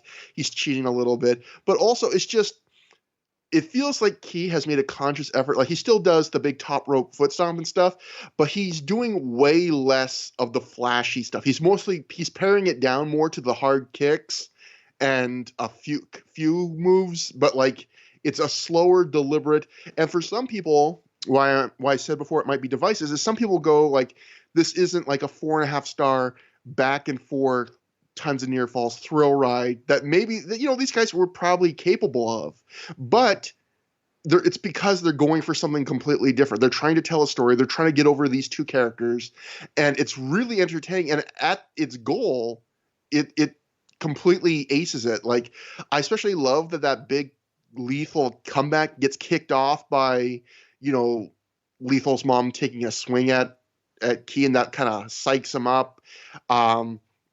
That curb stomp was absolutely brutal. I also like that we were still in an era of wrestling where the curb stomp was still not a regular move. So instead of saying curb stomp, Gabe just says, he got curbed. Like it makes me feel like there was maybe an alternate reality. Like there's an alternate dimension where instead of saying curb stomp, we just always say that guy got curbed. But I thought you got curbed. No. Yeah, instead now you got curbed is just like you did a Larry David-esque bad thing in a social situation and had an uncomfortable moment. But Mark Nolte, again, you mentioned the thing that maybe we can let him off the hook for, where he goes, wow, Lethal's being stupid for that stuff. But there is one moment I think I can't let him off the hook for, where Lethal does a big kick out where Gabe and Nolte before were saying like, oh, it's over. Like he just needs to finish him. Lethal's dead. And then Lethal kicks out and, Gabe's trying to sell it the right way, which is like, oh my God, I can't believe it. And Nolte's just like, well, that was a lax cover. And it's like, what's the point in saying that, Mark? Like that benefits nobody. It is clear what the goal of that moment is supposed to be. It's supposed to be, oh my God, I can't believe Lethal's still in this. Not, well, he should have looked the leg. Like it's Nolte can't help himself. Yeah, exactly. And I guess one other problem is there was a lot of Smoke's interference in this match. And we've talked about before, I don't have a problem with interference in these matches, but there's a lot of interference on the show, man. It's like packed until the main event with interference. And some of it works, some of it doesn't, I guess. Yeah, it's a little too much in a row for me. I felt, especially because a lot of it is all from one guy. It's Smokes in match after match after match. 3 straight matches. Smokes has a really busy first half of the show, huh? Yeah, well, I was going to say 3 straight matches. Actually, it's 3 of 4 matches because the 4-way is not him. But, right. And then I guess, and Lethal's mom, great performance, obviously. It almost felt like an unintentional angle where we had seen her, not seen her, but heard her on a few shows lately screaming. And so for her actually to be worked into an angle, it almost felt like the culmination of something. Like, finally, the great Smoke's mom payoff. And, okay, an important question for you, Matt. I had this planned. Hate to put you on the spot, but I believe there should be a Parents of Wrestlers Hall of Fame, with the caveat that they can't be wrestlers themselves, too. I think you got to put Mama Lethal's got to be a first ballot Parents of Wrestlers Hall of Famer. I think you got to have Papa Briscoe. I think you got to have Mrs. Dad. and maybe John Cena's dad. Is there anyone I'm leaving out, Matt? Could you think, you're way better for wrestling memories than me, if we were doing a parents of wrestlers who have gotten involved Hall of Fame? Was Tori Wilson's dad her actual dad? I don't think so. Well, I'm not sure. I don't remember, but like... You're going to have to look that up, actually, right now. Yeah. Because I think it might have been, actually. If it was, then does he count? Because it definitely seems like, I wonder how often this was in older generations, because it definitely seems like our last modern generation has kind of had an embarrassment of riches in terms of kind of entertaining almost iconic moments where real parents have gotten involved in their kids' matches or angles. Yeah, it was. It was her dad, Al Wilson. Wow. Okay, so yeah, definitely should be in the Hall. Yeah. Yeah, when he sadly passed away last year, I'm reading this article from Pro Wrestling Sheet. WWE fans will remember the 2002-2003 storyline in which Al Wilson married his daughter's rival, Dawn Marie. The feud famously culminated in a stepmother versus stepdaughter match at the 2003 Royal Rumble. I never expected to be talking about this on Through the Years. See, Matt, this is why I say we've made progress in women, how women are treated in wrestling. Oh, boy. Oh boy, but no, definitely. Judy Bagwell. Oh, how could this is why I asked you. How could we have missed? Well, I missed. You got it. Judy Bagwell has to be first ballot Hall of Family. Has to be. Yeah, I mean, sure listeners will have other answers, but I mean, I think that's a pretty good. That's a pretty good first class. She was a tag team champion. Oh God. So I guess I'll just go back to Mike Johnson did a longer full review of this match. He was really in love with this. I'll go over it a bit because it's rare to see Mike Johnson actually get this passionate about a match. He wrote, in the match of the night, Low Ki defeated Jay Lethal in 14:25. We might have to debate that later, but he wrote, Low Ki's new persona is awesome. In many ways, there is a huge parallel between Ki and Sapolsky and Sabu and Paul Heyman.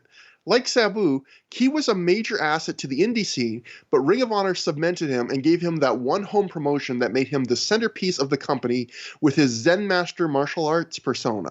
Like Sabu Heyman, Ki and Sapolsky have butted heads, and I'm sure will again down the line, which led to Ki leaving the company. When he returned, it really was the deciding moment in whether the company would surpass some of the negative shadows that had been cast upon it by events earlier this year.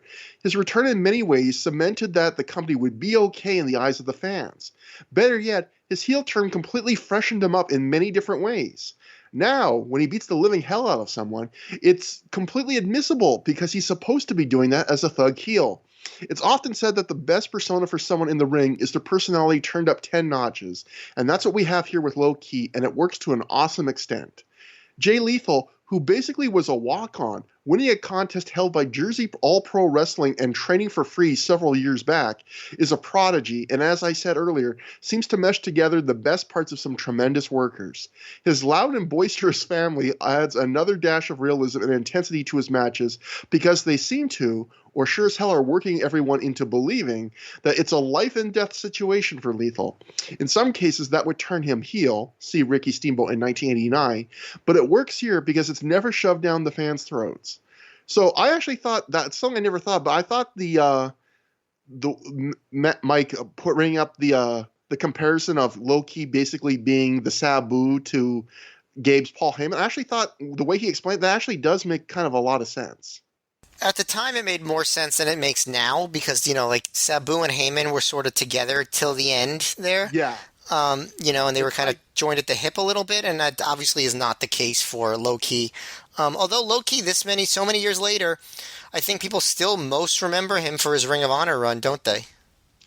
Yeah, and definitely, although, well, no, actually, yeah, I took a second to think, but no, I think you're right. And the other thing I thought was interesting about that was on these recent shows, I've been saying a lot about how I think, all these big names being brought in or staying in the case of Steamboat, was what really helped convince fans that it was safe, quote unquote, to go back to Ring of Honor after the Feinstein thing. You had Mick Foley, you had the Midnight Express on this show, Cornette coming back as part of that.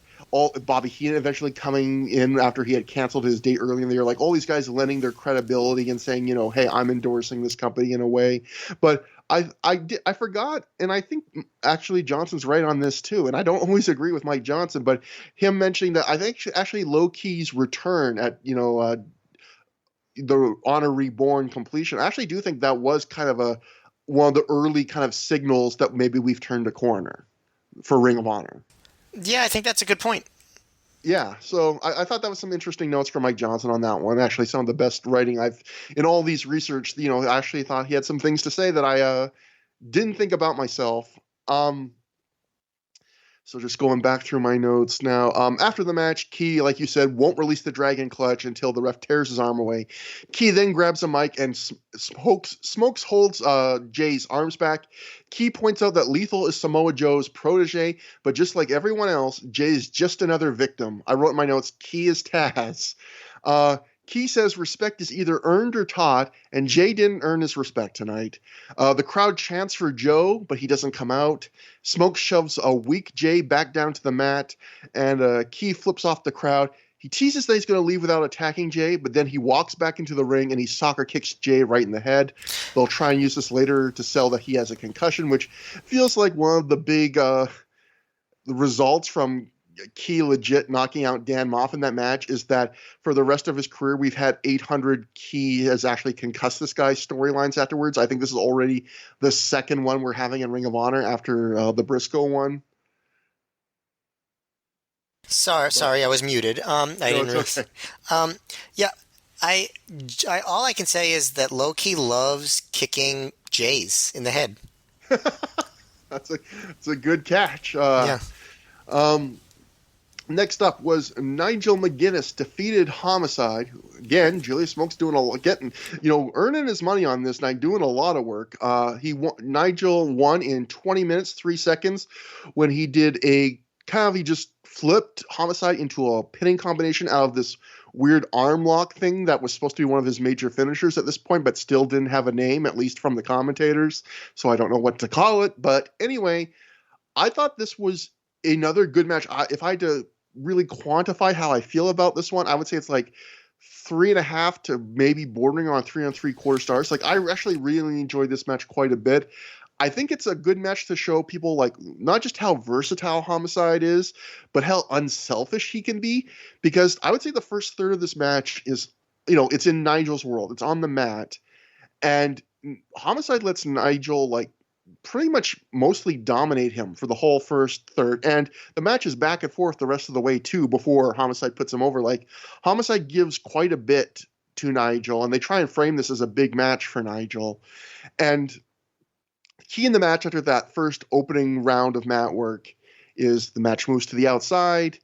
Homicide goes to throw a lariat. Nigel moves out of the way. Homicide lariats the ring post, and from there the rest of the match Nigel's working over that arm, and I think Homicide does just a great job of selling his arm in this match. He still throws things with his right arm, but he always sells after he does, and then sometimes he switches up to his left arm, and I don't know if this is purposeful or if he was acting, but some of the stuff he does with his left arm doesn't look as good, but whether that's on purpose acting or just the natural thing that works, for that. Homicide does so many good little touches with this. He does the big spot. This isn't a little touch, but he does his lariat near the end of the match in a key spot, which is one of his finishers. And he sells that it's hurt his arm, and he holds it and takes some time before he makes the pin. And it's one of those great examples of how we've mentioned this before, how an injury can protect a finisher, where you can hit a move and then sell your arm and then make the cover, and the guy can kick out, and it doesn't destroy your finisher, but still gives that guy some credibility. Homicide, even when he took off his his elbow pad to do the lariat, he sells that even just pulling off the tight arm pad is hurting his arm. And he, Homicide, just a lot of little touches from him I really like this in this match.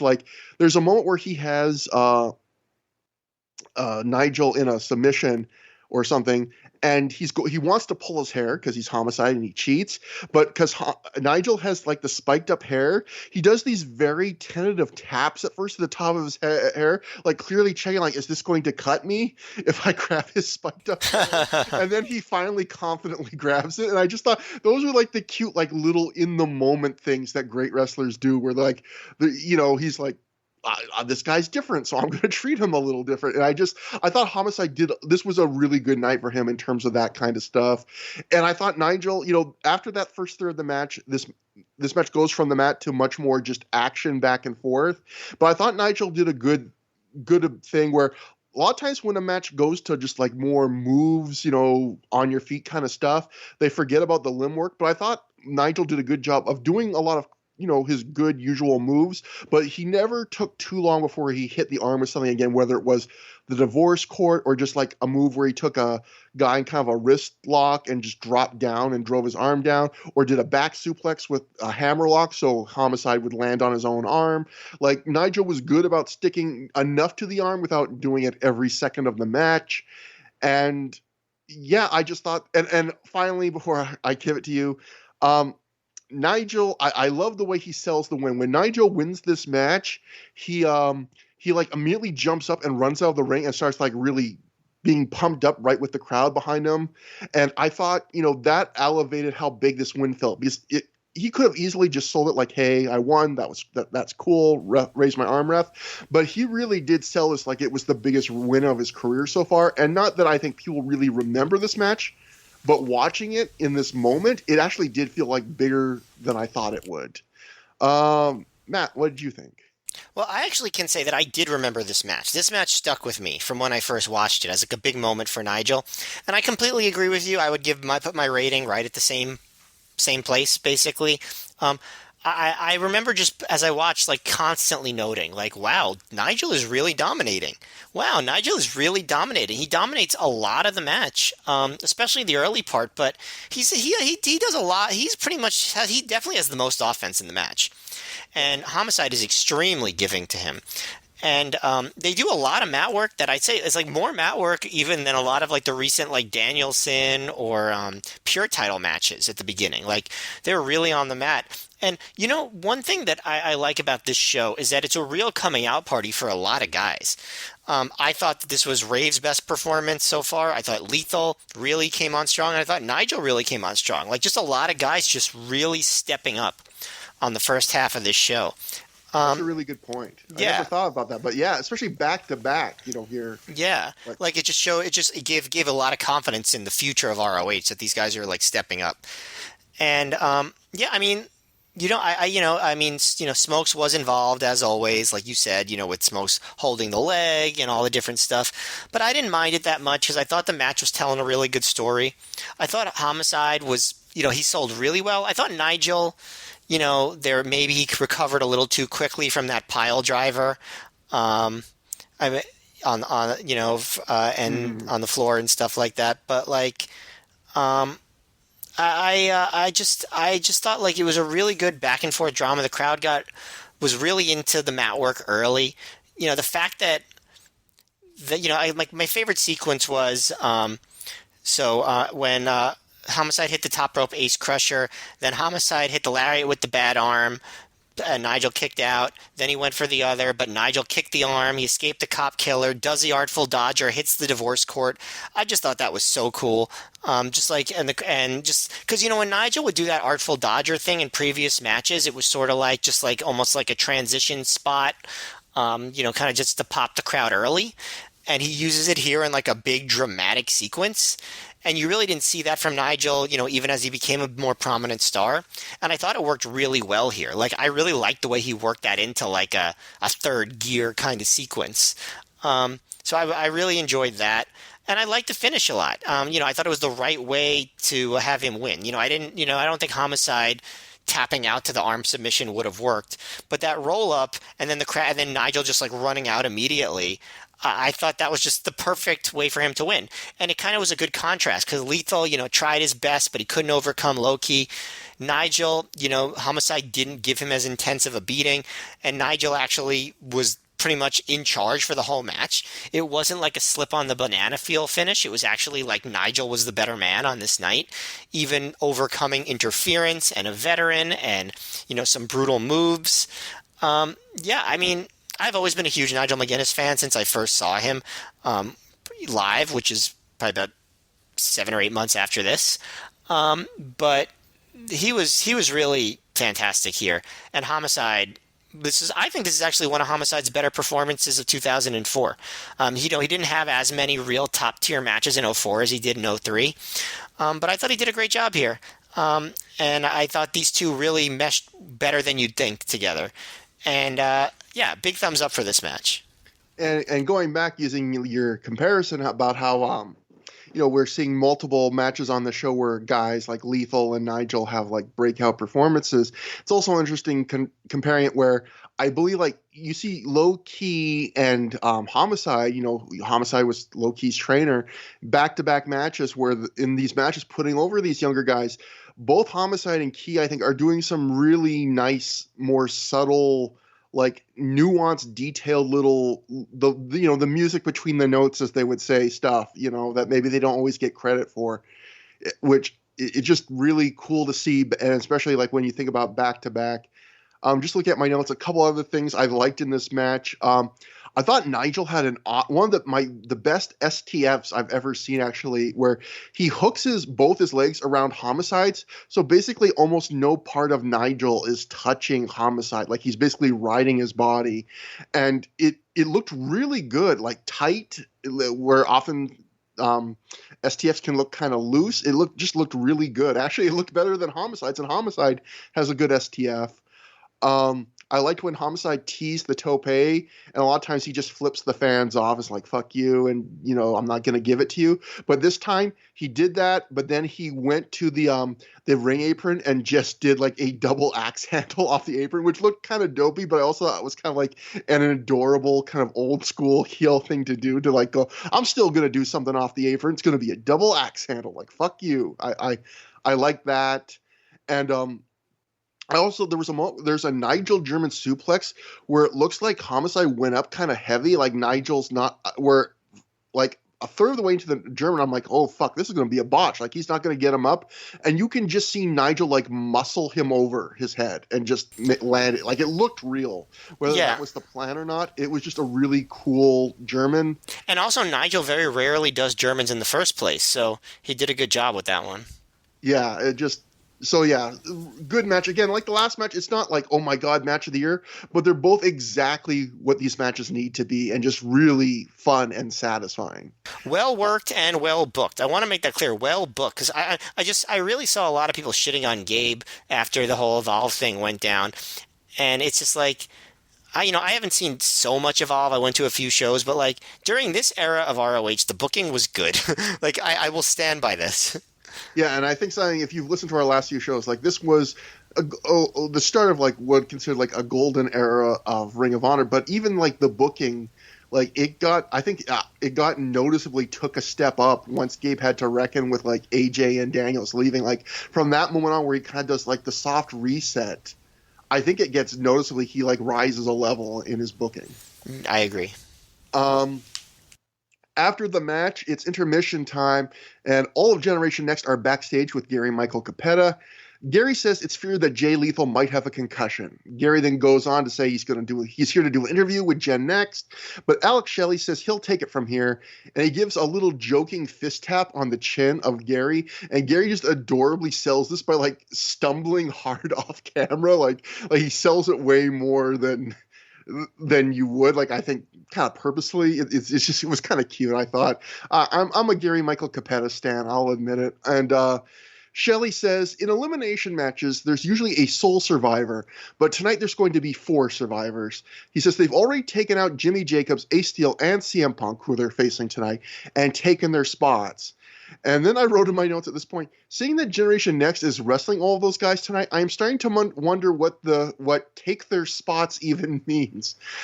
Shelley then they took the spots of the people who would have been their opponents. Exactly. He didn't take theirs. Like he's on the exact same spot on the card as these guys. He just said he took their spots because he's facing them. Yes. They're second from the top, just like everybody else. But anyway, Shelley says they're going to take John Walter's spot too and prove that his title is a hoax.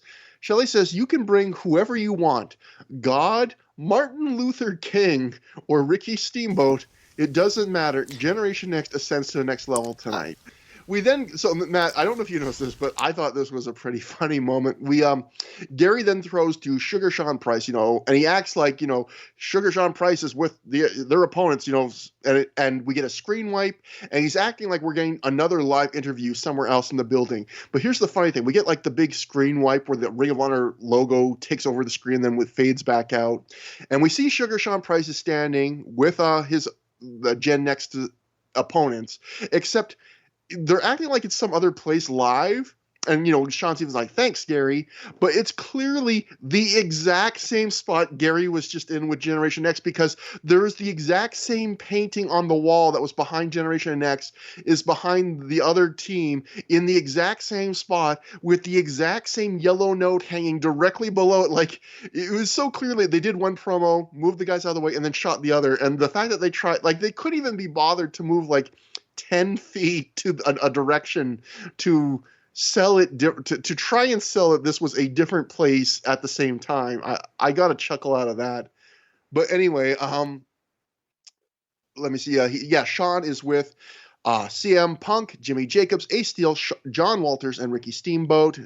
Punk says that since Generation Next came in, they've been all about taking spots. And he says, well, this match is tailor-made for them because it's 4-on-4 elimination. And Punk says, come take our spots. Steamboat says his style is the athletic, technical style of wrestling. Hardcore is going down, and the 4 men he's assembled and trained tonight are going to put Generation Next down. Matt, before we get to the next match, I kind of had one thing I noticed, and it comes in the promo, I guess, that we'll get to in a second, that Steamboat gives before. And I have a few comments about these promos also when you're done. Yeah, I was just going to say, and maybe this is going to go right into your actually, I'll do the other Steamboat promo first, because our thoughts can apply to both of them. Before the next match, Steamboat gets on the mic because he's the second for the Punk team, and he says, he steps in the ring, Steamboat is not happy that Mick Foley wants to call Ring of Honor Ring of Hardcore. Ricky says ROH is not looking for stuntmen, and he can take that garbage style of wrestling and take it out of here. And then Ricky says it's an honor for all these wrestlers to step in the ring. So this was the start of them trying to push a Ricky Steamboat Mick Foley feud, where being kind of wrestled via the Ring of Honor wrestlers, this whole hardcore versus technical wrestling thing. And I have to bet your thoughts are going to agree with these, where it felt kind of ham-handed and not believable that Steamboat really felt that passion. It also felt kind of weird where he's kind of cutting these promos while also in the middle of the Generation Next feud with him, where it felt like he was angrier that Mick Foley was like, hardcore wrestling is cool, than the fact these guys that had like attacked him multiple times. I'll just go to the Observer thing and then throw it to you. The Observers on this thing said they are setting up a Steamboat versus Foley feud, as Steamboat talked about the hardcore wrestling that Foley talked about at the last show, saying Ring of Honor was built on great wrestling and not on stuntman bumps and garbage wrestling. The booking goal is to reestablish hardcore wrestling as something serious that can draw after it was destroyed by overuse everywhere and by WWE and TNA turning it into numbing comedy. Matt, maybe this will change as we watch more shows. This wasn't working for me. Well, for me, it was more like, it's not that I have a problem with the concept of it. It's like he just throws us in there when he's cutting a promo on Generation Next, who this has nothing to do with. Generation Next are not hardcore wrestlers, right? They are, most of them are, really solid pure wrestlers, good foundational solid wrestling, as he said. So it just seems like really like pigeonholed in there, like. It just seems like, Steamboat was never the best promo in the world, but I don't think he was going into business for himself here, right? Gabe always like, cut this promo, and it's like, it makes no sense. Like, wait until it comes up. You know what I mean? Like, it takes focus off of what you're actually doing. And I think we might have referenced this on an old show, but I guess one of the main ideas was because there was a bit of buzz at this time about the Mick Foley Ric Flair rivalry, where Ric Flair wrote some not nice comments about Mick Foley in his book, and then Mick Foley did that shoot interview with Ring of Honor where he responded to it line by line. Like, the idea, and I think we've talked about this in the past, but they've said that it was basically like this was Ring of Honor's way of doing the Foley versus Flair feud, with Steamboat basically being a surrogate for Flair. Like apparently that that stuntman line is directed like right out of the book. Like you're supposed to recognize that and go, ooh, he's saying what Flair did from his autobiography. And again, it's just it's kind of inventive that they're like, well, let's see if we can do the Mick Foley-Ric Flair feud without actually having access to Ric Flair. But it's just not clicking for me so far. Yeah, I mean, it may or may not end up clicking, but I really feel like it wouldn't be clicking right now because the Mick Foley's not there, Yeah. and Foley did not cut a promo on Ricky Steamboat, so it doesn't make any sense. Like, when they're together, maybe it'll work, maybe it won't. I don't really remember, honestly. Maybe that tells you that it didn't work. But it makes no sense that he's throwing it in here. When he should be talking about Generation Next. He barely even cuts a promo on Generation Next. And especially because, Ricky Steamboat and Foley are supposed to be faces at this point. And Ricky Steamboat, like Mick Foley, when he did his speech on that recent show, he wasn't like regular wrestling sucks or whatever. He was just like, there's some good hardcore wrestling, and I think Ring of Honor is a place for that, and it's cool. And Steamboat here comes off just like, like a Jim Cornette podcast listener, where he's just like, why the fuck do you like that? You shouldn't like the thing you like. Like, this isn't what this place is about. And it's just, it doesn't, I guess when I feel like it doesn't feel natural for Steamboat, like, it doesn't seem like Steamboat should be that cranky about it right now, based on the little Foley did so far. But yeah, Punk actually did that too on commentary on the last show, where he stood up to Foley's claim that there was hardcore wrestling in ROH, and it's like, there is. I've seen it. One of the most hardcore matches the company ever had, within months of this. Yeah, and he was in some other ones too. Yeah. But the other thing I wanted to mention about the promos is when Shelley says that Punk, could bring God, Martin Luther King, or Steamboat in his corner. I'm like, man, so that's where Vince McMahon got the God idea from. He was watching this promo. Alex Shelley, secret horrible booker, but at least he didn't try to have Martin Luther King in the corner. Yeah, don't give them ideas. But next we have elimination. We're not. By the way, you're not shuddering at the concept of Martin Luther King. You're shuddering at the concept of Vince McMahon exploiting his memory, as if he never does that every January. He does that every February. Yeah, I know. On other times, Yeah. Lots of. But anyway, We get the semi-main event. It's an elimination 8-man tag team match. It's Generation Next. Alex Shelley, Austin Aries, Jack Evans, and Roderick Strong defeated Jimmy Jacobs, John Walters, and the Second City Saints of Ace Steel and CM Punk. Colt Cabana, I'll note, was he was in his tour of Europe, I believe, at this point, so that's why he's not here. And Ricky Steamboat was in their corner. The match went 34 minutes, 13 seconds. I'll go over the eliminations.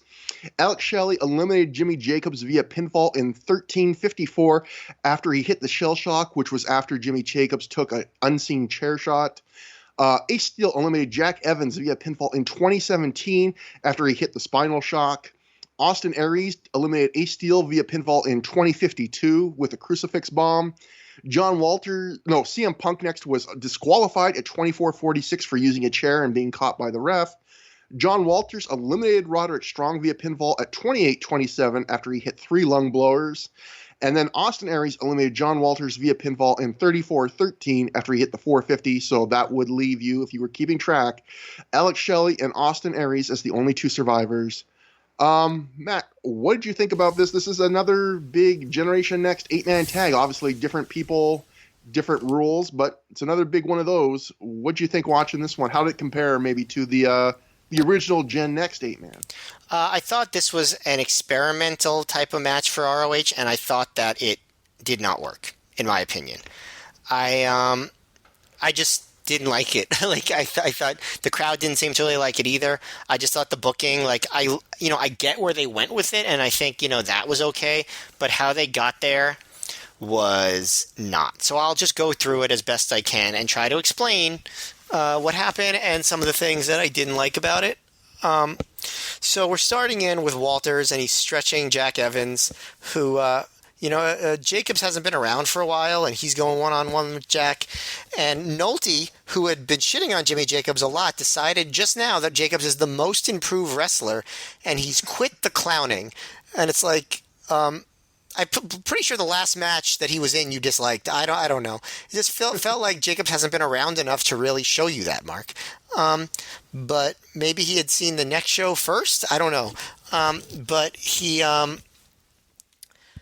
But yeah, so Nolte says Jacobs is the most improved wrestler of the year. I feel like that isn't true based on some of the other guys we've seen, but he's pretty good. I like Jimmy Jacobs. We just saw two of the most improved wrestlers in the last two matches. So. Yeah, both from a kayfabe and real life standpoint. Punk has been doing a slingshot suplex more often. He did one on Roderick.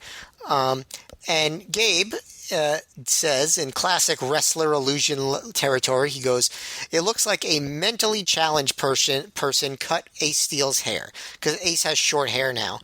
And that is actually a reference because Ace Steel was on Raw the previous week and Eugene cut his hair. I have not seen this angle. I don't really remember what it was. I wasn't really watching WWE much in the fall of 2004, so I probably never saw it in the first place, honestly. But it doesn't sound very good. I don't know. Did you see it? Did you go back and watch this angle? No. In fact, even Meltzer, he referenced it somewhat in his notes where he said, "No word how the crowd reacted to Ace Steel, who bumped for a thrust kick by Eric Bischoff and had his hair cut by Eugene on Raw." So, and also, apparently this week doing my research, John Walters was one of the security guards who removed Randy Orton in an angle on Raw. So, two different wrestlers in this match were actually on Raw. Wow, impressive. Now, this was before Ace Steel played Donald Trump on Raw, right? In the Rosie O'Donnell angle? So, man, what a time. Am I referring to then or now? Probably makes more sense to be referring to now when I say that. I wish we were back then. In some ways. Yeah. There's no escape, Matt. There's no escape. Yeah, there were things that were really horrible then, as we talked about at the beginning, and things that are better now, and then things that we thought were better now, and then things that are just clearly worse. So, oh boy, it's our whole lives have been a nightmare. This is the great escape. Yeah, exactly. All right. Yeah, I know. Real escapism. Let's flip to this. Just a random timestamp quote. "Our whole lives have been a nightmare." Okay, I'm going to listen to another podcast now. We're trying our best, folks. We're doing as good as we can under the circumstances. Which I guess is just not very good. I don't know. I think, you know what, Matt? I bet you will get a lot of nice comments about this, by which I mean at least two. Two is a lot for us. Yeah. So anyway... the faces are doing a better job of controlling the ring early. Like, they're, cutting off Roderick, triple teaming him, then everyone gets in for a four-way brawl. And there's a big early babyface spot where Punk, Walters, and Ace do, 10 corner punches simultaneously, then do, that rowboat, starfish thing in the middle of the ring. And then Jacobs gives a Rana to Roderick in the middle of the rowboat. So that was fun. I would say that was probably my favorite spot of the whole match. And it's about 35 more minutes, so, Shelley takes over on Jacobs, and they get into the heat portion. So I noticed Low-Key had a new outfit. Shelley is just wearing athletic shorts here, kind of like CM Punk. He's not wearing, trunks. Has he worn the athletic shorts in the other recent matches, too? I don't know. My memory for this kind of stuff, especially clothing stuff, I can barely remember what people close to me wear day to day. I might be clothes blind, Matt. I'm not sure. Some people are clothes lined. I'm clothes blind. I can't remember this stuff, but yeah, I don't know. Whatever you think, I'm gonna be leaning on you for these kind of matters. I honestly have no idea I don't trust my own memory anymore. But I guess it's not important. So all the members of Generation Next hit running corner attacks on Jacobs. Roderick hits a rough-looking over-the-shoulder powerbomb on Jacobs for 2. Man, it did not look good. But Generation Next, he pulls up Jacobs off the mat by his limbs. All 4 of them grab a limb, and they just throw him into the air as high as possible and drop him. And it looks really painful, but it's a pretty good spot if you have 4 guys. That's 1 for every body part. So Aries has Jacobs up for an atomic drop, and Jacobs gets a tag to Punk while he's in the air, but the ref misses it, so they get to keep beating up Jacobs some more. So at this point, Generation X is doing some great teamwork. Evans does like a standing shooting star press while Shelley has Jacobs in a Boston Crab. Jacobs ducks a Doomsday like splash type move, like where he's on Aries' shoulder and Shelley goes for a splash. So Jacobs ducks and he drops Aries and Evans with their heads with like face plant moves from the front and the back, and that's when the crowd starts hussing, but Aries cuts him off. So as the ref's back is turned, Aries comes in and just like whacks Jacobs with a chair, and then Shelley hits the shell shock and pins him. So that part wasn't so bad. I feel like that's a decent way to start the match, and maybe you've going on a little too long, but I thought that was fine. But then this is the part where I kind of don't like, because like I thought that was surprising that there was all this beating and then it just ended with a random chair shot. 'Cause I was expecting a hot tag, but I guess that's a good heel move, like to like make you expect it and not get it. So we get this all out brawl, and then Strong quickly takes over on Punk, and I'm like, man, shouldn't there be a little bit of babyface offense on this at this point? But there wasn't. They kept going into the heat segment. In my opinion, like one heat segment directly into another heat segment is just not as entertaining as they could have made it. I thought Evans was spending like not that much time in the ring. Like he just hits like a big move here and there and escapes. But so Generation X are still doing quick tags in and out. And, I'm just very tired of all the heel stuff at this point. I'm like, these moves are good, but I want to see some hope spots and, a little bit of light at the end of the tunnel. And the crowd is just kind of dying with all of the, the heels kind of dominating. Punk gets a quick small package for a near fall, but Shelley stays on him. And then Shelley tries to slingshot Punk into Roderick, but Punk grabs Roderick, suplexes him onto Roderick. Suplexes him onto Shelley, and then hot tags Walters. So there's finally a hot tag. Walters does a drop toe hold, DDTs Aries at the same time as the drop toe hold on Evans. And then he hits like a stunner leg drop combo on Roderick and Shelley. So they're clearly like putting Walters in the position of being the impressive one here, which I guess makes sense since he's a new title holder. Then Walters tags in Steele, who hits some double team moves on Evans and Walters. And the crowd isn't so into this comeback, and I think it's because they waited too long to do it. So Ace hit a spinal shock on Jack and eliminated him. And I was surprised that Jack didn't get to hit his biggest moves, but then I realized the night is not over. So Aries hits a crucifix bomb on Ace and quickly pins him, and the crowd doesn't even realize it, so it gets like no reaction at all. So now it's 3-on-2. It's Aries, Strong, and Shelley against Walters and Punk. And Nolte mentions that Shelley's nose is busted. And Gabe goes, that'll make your eyes watery, make it difficult to see. And I was like, I bet your nose doesn't feel so good either. But it's like, he hit him right in the ears. It's like, oh man, that's going to give him a nosebleed. So Walters is getting worked over, but he hits a Hurricane DDT out of nowhere on Aries, and the crowd tries to get into it to try to will Walters to a hot tag. Roderick tries another chair shot from behind, but Punk comes in and hits Roderick in the head and drops Aries' neck over the chair, and the ref sees him drop toe hold Shelley onto the chair, and he disqualifies Punk. Now here is my rant. How many matches have we seen where there have just been indiscriminate chair shots in front of the referee and the announcers make no comment? They're not always brawls. They're not always even like major feuds. They're just like matches where a guy uses a chair. How many times have we seen that? A lot, and it's always hand-waved with just, I guess the refs want to see a clean finish in this match. Sometimes they don't even bother doing that. Sometimes they just say nothing. It's like, oh, hit him with a chair. Like now I can't remember seeing a Ring of Honor wrestler get disqualified for using a chair. I'm sure it's happened, but I can't remember it. Can you remember any other instances of that?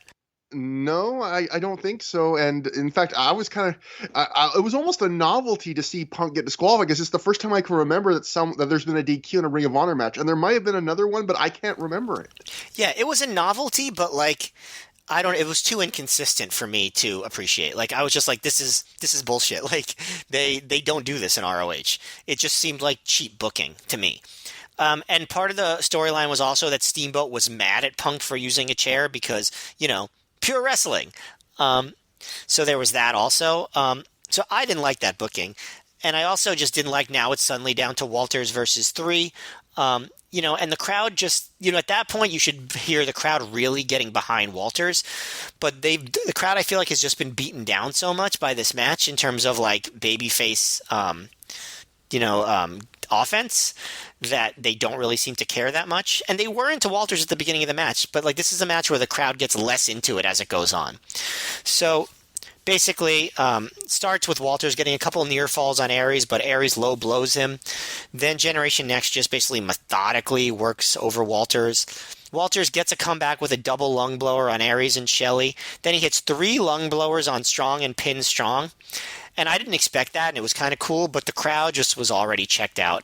And Aries doesn't really give Walters any time to breathe. He beats Walters down. He gets the Rings of Saturn, and the crowd sort of gets loud as they will him to the ropes. And Steamboat is yelling, "Crawl" at Walters and getting the crowd to clap. So Walters gets his leg on the rope. Walters tries to fight back against Shelley, but Shelley gets on the border shitty stretch, and Walters again gets to the ropes. Strong comes back out with a chair. Steamboat tries to stop him, but Strong hits him in the gut. And he goes to hit him in the head, but Steamboat moves, and Steamboat chops Strong a few times and chases him out of the ring, and they kind of fight to the back. And then back in the ring, Walters escapes a superplex and hits a lung blower off the middle rope on Aries. Shelley makes the save, hits a shell shock, and then Aries hits the 450 for the pin. So, like, Shelley and Aries are the sole survivors. I kind of get what they were trying to do here. I just don't think it worked. I think the heels were dominating for too long. I don't think there was enough drama up and down down the stretch. I didn't like some of the finishes. I just, I thought it had promise when it started. I just didn't like the layout, and I don't think they can justify a chair disqualification in ROH. I also just think it just dragged. And also, I feel like they did not use Punk much at all. Like, Punk could have added a lot of intensity to the match, and I felt like he was barely in the match. So that's why I didn't like this one. This is going to be kind of a weird review from me, but like, I agree with a lot of what you say. I get that some of the booking of this match wasn't good. I get that it clearly, like you said, did not work for the crowd, where they lost enthusiasm as it went on. I still like this match a fair bit. I liked it more than you. I actually think it's kind of a slightly better than the Gen Next 8-man. Wow. Yeah, I'm going. This is reverse me. I'm from a different dimension now. I'm going the other way now. Yeah, I would say just for that comparison, I thought this was dramatically worse than that match.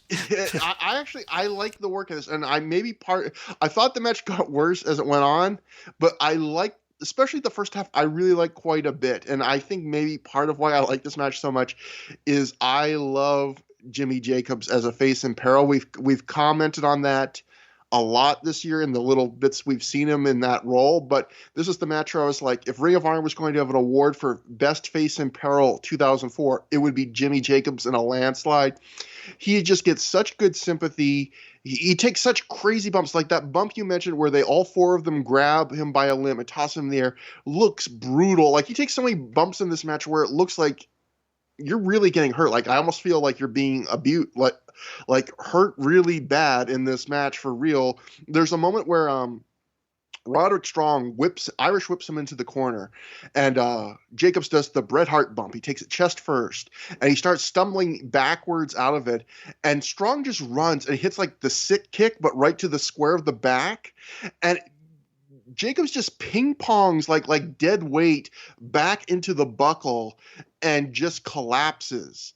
And then is like, you can see the ref even making sure like he's not dead, and then he just is dead weight and gets dragged. And it's so much that like Mark Nolte's in the middle of some long ponderous anecdote or something, and you can hear Gabe give like a legit like whoa, like for real when he sees that, like interrupts Nolte, just like holy shit, like rewatching this, I forgot how much this guy got murdered. It's crazy, and I love that whole, and I like the novelty, that Punk got DQ'd, even though I agree with all your arguments on why it's kind of stupid and inconsistent. I liked that Jacobs got eliminated, that they teased the hot tag and he even makes it, but the ref doesn't see. But then he eventually, after making some comebacks, he eventually just loses out because he never got to make the tag. I feel like that's a story you never get to see in wrestling because it would be too disappointing for the fans. But because this match had, kept going, they were able to actually tell you that story and say, well, here's what happens when a guy doesn't get to make his hot tag. He just loses. I do agree that Punk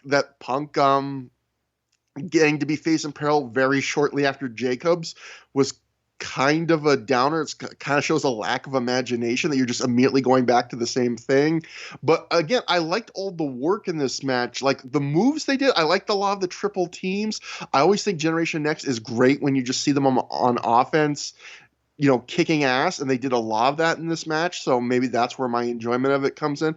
I also agree at the end where they were losing the crowd, I felt like, to me, the worst part of the match was that end part, because John Walters, when it's him against three members of Gen Next, the trope of in an elimination match when the babyface is outnumbered, that should be like the easiest.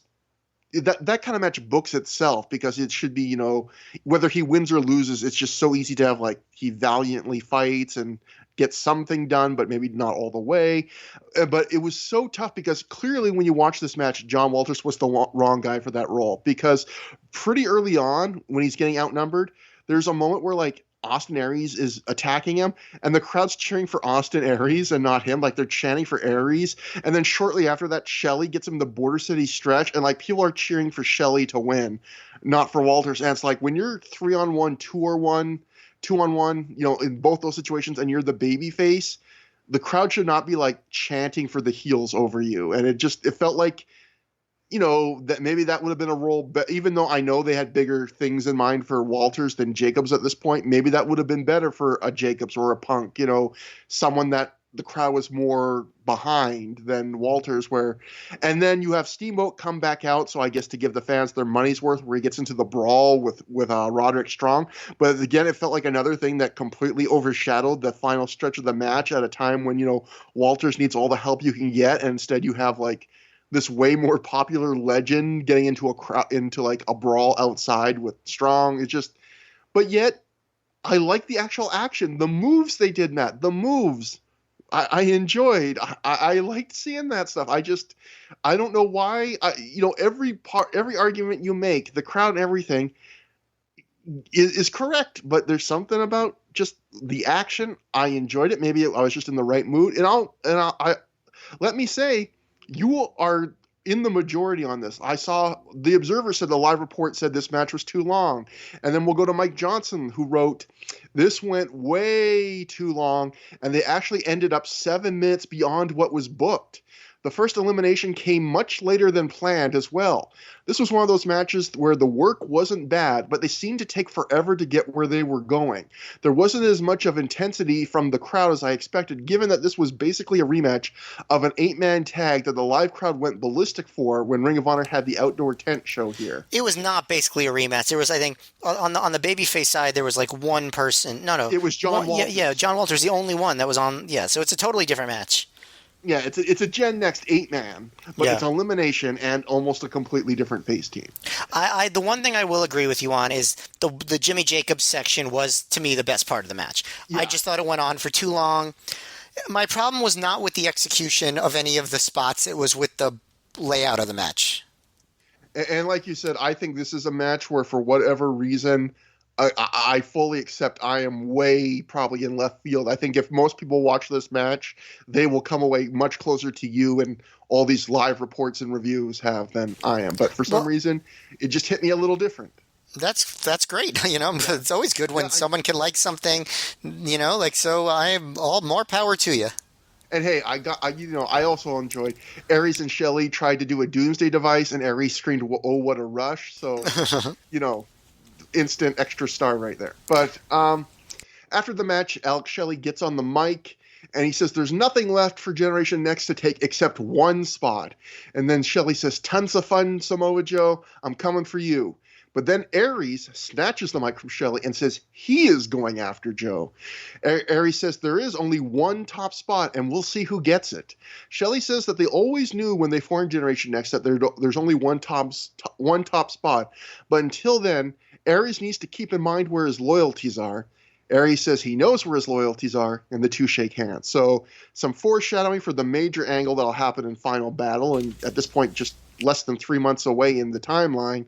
And this is a big moment because this is actually when Aries does the kicking Alex Shelley out of the stable angle. He actually like directly references that line, even that remember where your loyalties are. So yeah, Gabe was pretty good with the like location booking, like where it's like angles maintain themselves from the same city. You know what I mean? Yeah. So I did like the post match. So yeah, and just again, nice little seeding of stuff, and then we get what is not a match, but I guess technically your semi-main event, and that's the Trent Acid coming out. Yeah. Next we get the Midnight Express coming to the ring. Jim Cornette, Dennis Condrey, Bobby Eaton, and Stan Lane. They get a nice reaction from the crowd. Cornette does one of his old school ring introductions for them, and then I wrote in my notes, I should note that only Dennis Condrey decided to dress up for this of the three wrestlers, because the other two, like Eaton and Lane, are just looks like they just got back from the gym, and at least Condrey's wearing a suit jacket. But hey, it's their reunion; they can dress how they want. I guess that's what was it? Mike Johnson who said that Condrey was like looking like a preacher. Yeah, to me it looked like Condrey was the only one who was like took this seriously. Yeah, exactly. Stan Lane then does his big introduction for Cornette, calls him the world's greatest manager in the world, whatever. And then so Cornette at this point says he's blown up already, and he actually does breathe a little heavy at this point, so I think that was legit. Cornette says if it wasn't for these three men in the ring with him, he wouldn't have a career. So I guess for some fans, that might be who to blame. But he says tonight they didn't come to perform; they're going to shoot, which is such a cringy line. But anyway, yeah. I wonder if it was as cringy in 2004. Yeah, it does get a little bit of a pop from the crowd. So I mean, they appreciate it. But it's funny because he doesn't really say anything shoot worthy. He says he puts over the Midnight Express. He's as state of the art tag teams. He says they're tag teams that he's still proud of. Bobby Eaton then gets the mic to a big chant for Bobby. He thanks everyone, and then he hands back the mic to Cornette after about 10 seconds of speaking, to which Cornette responds that give a hand for the most Bobby Eaton has said in 15 years. So it's a nice little laugh line. Condrey goes next. He calls this a very special night for him, and he also thanks the crowd and gives the mic back very quickly again to Cornette. I guess we know why they had Cornette as their manager. Yeah, exactly. This is good proof. And then Cornette says, hold the women down. The gangster of love is in the house. And a couple women do scream for Stan Lane. Lane says he hasn't seen these other guys in years, but they're like brothers to him. And he puts over these young lion wrestlers in Ring of Honor that we've seen tonight.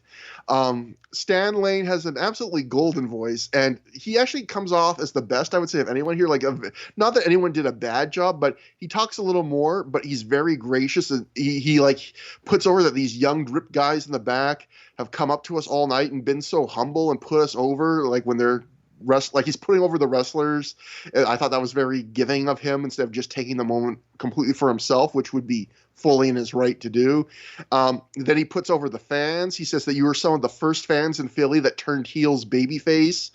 And yeah, I thought everyone here did a good thank you, but I felt like Stan Lane's actually came off as pretty genuine and gracious. Cornette said that the only thing that would make this better would be if Big Bubba Rogers could be here. And so we should, to give that some context, in the week before this show, the big boss man, Ray Traylor, he passed away. So this was fresh in everyone's minds at this point. Jim puts over Ray Traylor as a hell of a guy, hell of a wrestler, and a hell of a human being. He gets the crowd to cheer one more time for the big boss man. The crowd gives a big round of applause, and they chant Bubba, which was his original gimmick as Big Bubba Rogers, one of the Cornette's like muscle men. Cornette puts over the Philly fans as some of the first to appreciate them, and he says this is where they wanted to come to do their first reunion because of that. He says the fans here in Ring of Honor work as hard as the wrestlers, and then Cornette thanks everyone again. He says good night when Prince Nana comes out, and he gets booed. Condrey takes off his suit jacket immediately, which I thought was funny. And Nana gets the mic and says, you can put the jacket back on. This is friendly. But I like that, like, Condrey was already reacting to him and he kept the jacket off. Nana says this is a very touching situation. I thought that was a funny choice of words. He says the crowd doesn't deserve to have the honor of seeing these guys in Ring of Honor. And then he says that Jim is established manager, and just like Jim, he is too, and he has the most respect from the crowd. Crowd, of course, boos this. Cornette says he sounds as phony as a get well card from an Undertaker, and he tells him to stop beating around the bush. Just say what you're going to say. Nana says that now that he's maxed out his Swiss bank accounts, he's gotten a loan from his great uncle in Ghana. I like that he's continuing now. He's established before that he maxed out, he cleaned out his bank account, so now he has to get a loan. And he brought in someone to join his embassy that knows more than the Midnights and is in his eyes the real Express. So old time rock and roll hits, and out comes Ricky Morton with the rest of the embassy. Big rock and roll chant for Ricky Morton at first. He grabs the mic. He thanks Nana for flying him first class. He calls the Midnight Express speeches bullshit, and he wants to know the brain surgeon who put tonight together. Ricky then is able to turn the crowd and draw boos by saying that the Rock and Roll stomped the Midnights for the tag titles here in Philly in 1986. By the way, that's the equivalent of talking about a tag team title match that happened in 2002, if you're doing it today. Just FYI. Oh God! Somehow that makes me feel old. That's why I said it. I'm trying to make you feel old. Yeah. Thank you. Yeah. He says they held he says they held tonight in Philly because down south the people would tell the Midnights to kiss their ass if they did this there. Morton says Morton uses the old "if the world needed an enema, you'd stick the hose here" line that Bret Hart popularized on the Beyond the Mat and the Raw promo where. And all that stuff. He calls Jimmy Rave a good friend of his, which I got a kick out of. And he says the fans left him no choice but to join the embassy because the fans turned their back on him. Then Morton calls the Outcast Killers the future of wrestling. Morton says it should be the Rock and Roll Express being celebrated tonight, not the Midnight Express. He wants to know why they're being celebrated when they only won the tag titles twice and the Rock and Rolls won it 5 times. Cornette then says it's because they had the good goddamn common sense to retire to begin with, which was a pretty good line. But I also was thinking after I heard that one, who's we, Jim? Exactly. And also, this was supposed to start like their, as we'll talk about in a minute, like their comeback tour, including matches. So Ricky Morton is still wrestling in the present day, for the record. For New Japan with those young lions that Stan Lane was talking about. So, yeah. Also, just another thing about wrestlers in ages. Side point: Ricky Steamboat, when they called him an old man, he was younger at the time of this show than the guy who just lost the title to Braun Strowman at WrestleMania this year. FYI. Holy cow! Yeah. So yeah. Anyway, Ricky says that they, how about we retire you guys permanently, and then he and the embassy attack. The Midnights quickly take out the embassy. Cornette uses the racket. Eaton, they do a few of the old Midnight moves. Eaton ends up doing the rocket launcher on Prince Nana. Cornette puts on Prince Nana's crown. The Midnights pose to a big pop, and then after much teasing, Cornette hits Nana in the crotch with his tennis racket, and they leave to their music. And we should also mention that Ricky Morton escaped. He was the only guy here. He did not take a bump. So smart Ricky Morton, even though he still wrestled to this day. He still does tope, still does Canadian destroyers. Yeah. And I think that's what I was talking about before when I said we're going to allude to like something later about how the age of things is weird. Like Ricky Morton, we'll just get into it in a minute. I guess I should wait because there's a quote that I really want to reference. But first, I just want to say, I personally thought this was really well done.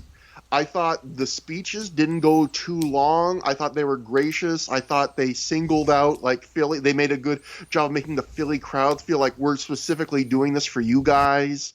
And while the Nana Embassy stuff is kind of standard, you've seen this a million times when legends come to Ring of Honor or a lot of other promotions.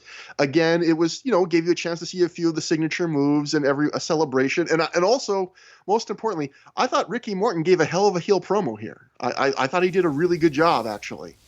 And so, yeah, I thought this was good and exactly what it should have been, in my opinion.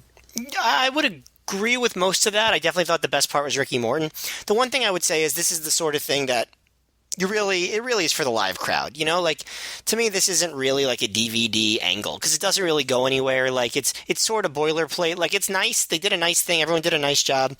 But I feel like if you were there live, it would have been much cooler than watching it at home. You know what I mean? Like it's not a match. It's like a special moment for the live crowd.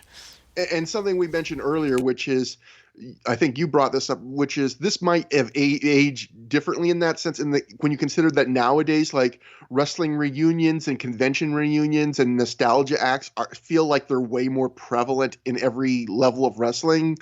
And as you mentioned, that Goldberg is main eventing at an age older now than Ricky Steamboat was when he was considered like. Everyone in Ring of Honor at this point is like making jokes about how old Steamboat is, and now they're Goldberg's main eventing WrestleMania older, but. Yeah, I get that point that it's, yeah, if you some people I can see might say, well, I've seen a lot of this, depending on what they've watched in wrestling. A lot of these kind of comeback, one more goodbye, like reunion things.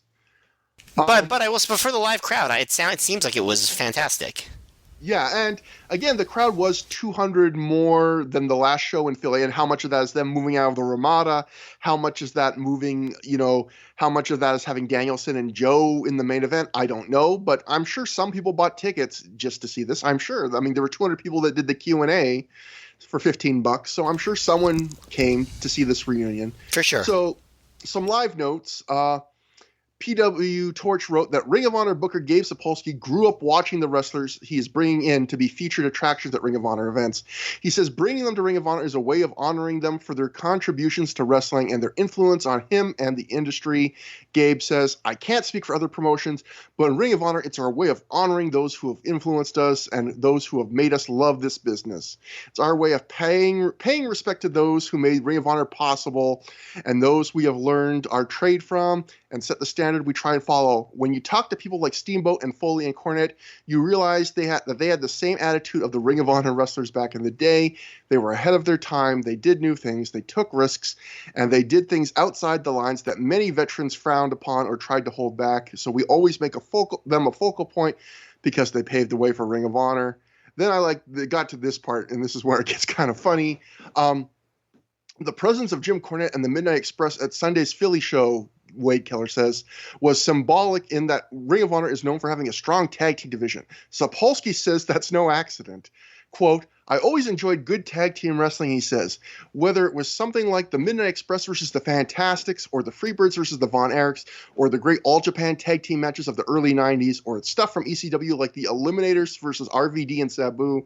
There is just something really special about a great tag team match. I always envisioned the Ring of Honor tag titles as being in a main event spot in Ring of Honor, and I feel a good tag division can really add tremendously to a promotion. They give you some diversity on the cards and some flexibility of what to do with the world champion.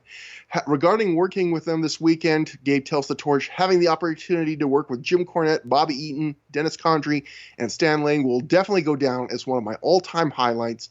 They were all a pleasure to work with, and as always with Cornette, I came away learning more about booking and the business. They were also great to have in the locker room, and I wish it was 20 years ago because they were doing then what Ring of Honor wrestlers are doing now, and that's changing the business and setting new standards.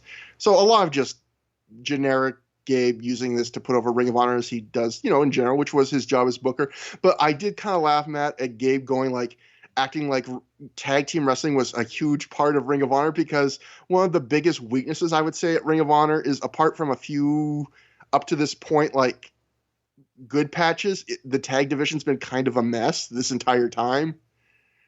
And definitely not like a world title main event level belt usually.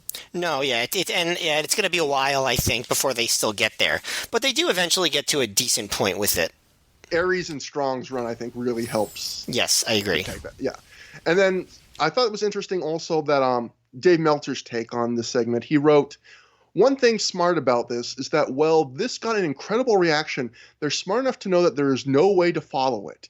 I don't know of any promotion that wouldn't try and bring them being the Midnight Express, back for a match, but there was no plans for that. Even Gabe Sapolsky said that it was clear that the crowd came more to see the Midnight Express than anything else, and that a lot of older fans he hadn't seen in a while were back. Cornette recognizes the limitations in that he'll do Midnight Express matches in small Carolinas or Tennessee towns with the Rock and Rolls and others, figuring that they can get by on comedy spots. In big cities where fans want athletic wrestling, he's not going to risk embarrassment. The reaction was Cornette and Morton were great on the mic. The people loved it, but you could see the age of everyone involved here when it came to even doing just the 3 spots they did. The idea was to use them to give Nana's group a little rub as well. One more thing, Mike Johnson says that there's a possibility Ricky Morton may be back down the line. I don't think he ever came back, Matt. Do you remember? I don't think Ricky Morton did come back to Ring of Honor. I don't remember him ever coming back, and if you hear bangs in the background, the fireworks have begun. Yeah. It's funny, I warned Matt before the show that there might be thunder in the background, and you warned me about fireworks.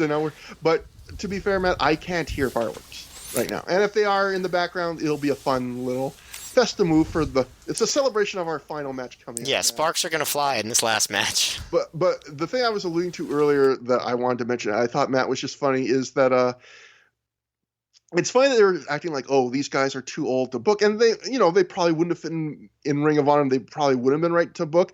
But it is funny considering like that Ricky Morton was booked in New Japan wrestling matches in the U.S. in the last year, and was an entertaining part of them. Yeah, did a good job. I saw him live a couple times at AEW and at the New Japan show at the Hammerstein, and yeah, he did a good job in both. And it's 16 years younger. Yeah, almost 18 years later. No, 16 years later. Excuse me. Almost 16 years later, and yeah, that's crazy. Yeah, to think that it was like, well, these guys were beloved, but we can't put them in a match here. And then years later, Ricky Morton and Robert Gibson were working like WrestleMania weekend indie shows against LAX a couple of years ago and getting big pops and doing like you said, Canadian destroyers and shit. Like just who knows what he would have done at WrestleMania weekend this year if it had happened. Yeah, gotten COVID. Well, moving on. Bring us back to reality every time. Finally, this will be the good palate cleanser, our main event, and I'll let you be the first to talk on this since I had to talk so goddamn much to recap that segment. But the Ring of Honor World Title match, we've been waiting for this match. In some ways, it's been teased and alluded to for literally over a year of Ring of Honor at this point. Samoa Joe successfully defended the title when he defeated Bryan Danielson via submission in 39-16 when Danielson tapped out to the rear naked choke. Matt, this is probably 2 of our favorite wrestlers of the era of all time. 2 guys I think we would both put on the Ring of Honor Mount Rushmore if we were forced to construct one. They've had a couple of matches in Ring of Honor in the early days, but this is them both kind of in their primes. They go nearly 40 minutes in a main event. What do you think about this match, rewatching it all these years later? Well, okay, so this match was always one of my top matches in my memory. Like, if I was to make a short list of favorite matches in ROH history, this was always on it. Always on the short list. Top 10, maybe top 5. Like, best of the best. So with that said, I don't think it quite lived up to that level for me. It was maybe a little bit not all that I remembered, but it was still and I hate to even lead with that because from here on out I'm going to be very positive. It was a freaking great match, like a fantastic match. First of all, it had a big match vibe. Like I would say right from the start. The only thing that put a damper on the vibe for me was the stupid lighting. It just looked so bad. But it somehow gets more offensive when it's a really great match. Like a big deal match. Yeah. It was just dark and weird and orange, I don't know. But at the beginning, I thought the crowd was pro Danielson, like they were really cheering for him. But then during the match, it seemed like they were pro Joe, maybe because Danielson was kind of working heel. But Joe got a huge streamer introduction, so they still liked him. And Nolte was like at the beginning of the match, started off just like ranting for a long time, doing his Nolte thing, like talking about strategy, Joe's weight advantage, all this stuff. And I imagine Gabe probably before the match was just like, "Hey man, this is all you. You do your thing." Yeah. So I guess this is the kind of stuff he brought Nolte in for, right? Is to do that. Like Nolte says that Joe wants to build the title with as many victories as he can, but he also says that Joe is susceptible to a quick cradle or a pinning combo. And Danielson is a good technical wrestler who can do it. So that's fine. I have no problem with Nolte doing that. So they do a slow feeling out process early. And the first like big-ish move is an enziguri by Danielson out of nowhere. But then it goes right back to the mat. Both guys are wrestling pretty defensively. And so like during this like slow start, the announcers have time to talk about a lot of the background. Speaking of background, fireworks in the background. I don't know if you can hear them. I might have faintly heard a couple, but Yeah. again, don't worry about it.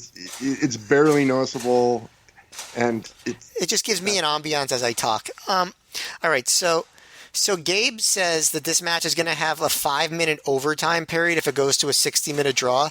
So Nolte, of course, being Nolte, is just like, so basically it's a 65-minute time limit. And Gabe goes, yeah, but with a rest period after 60 minutes. And Nolte's like, so there's going to be like a little halftime show too? Like he's openly like kind of mocking Gabe's book. Yeah, like what's this problem? Jesus. But it is true that a 65-minute time limit doesn't really make a lot of sense. Like, what's like, is 5 minutes such a magic number? Like, why not just make it 90 minutes or no time limit? So I do agree with that point a little bit. I get why he did it though, because like you're saying it's not going to end in a draw, but it could very easily still end in a draw if it was 65. Anyway,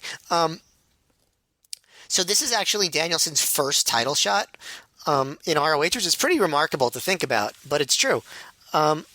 So like it's at first it seems like Dragon's going after the leg. He's doing like stomps, dragon screws. He does a test of strength, which Joe easily wins, but then Danielson hits like a bunch of headbutts while he has the knuckles locked, and he actually gets some boos for doing the I'll have till 5. So this is the moment that I noticed, oh, maybe the crowd is not pro Danielson. I don't know.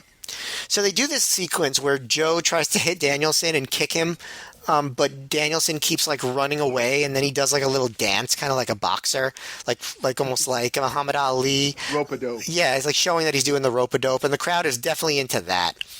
And like that, like so he's kind of making his strategy plain, like he's making it clear.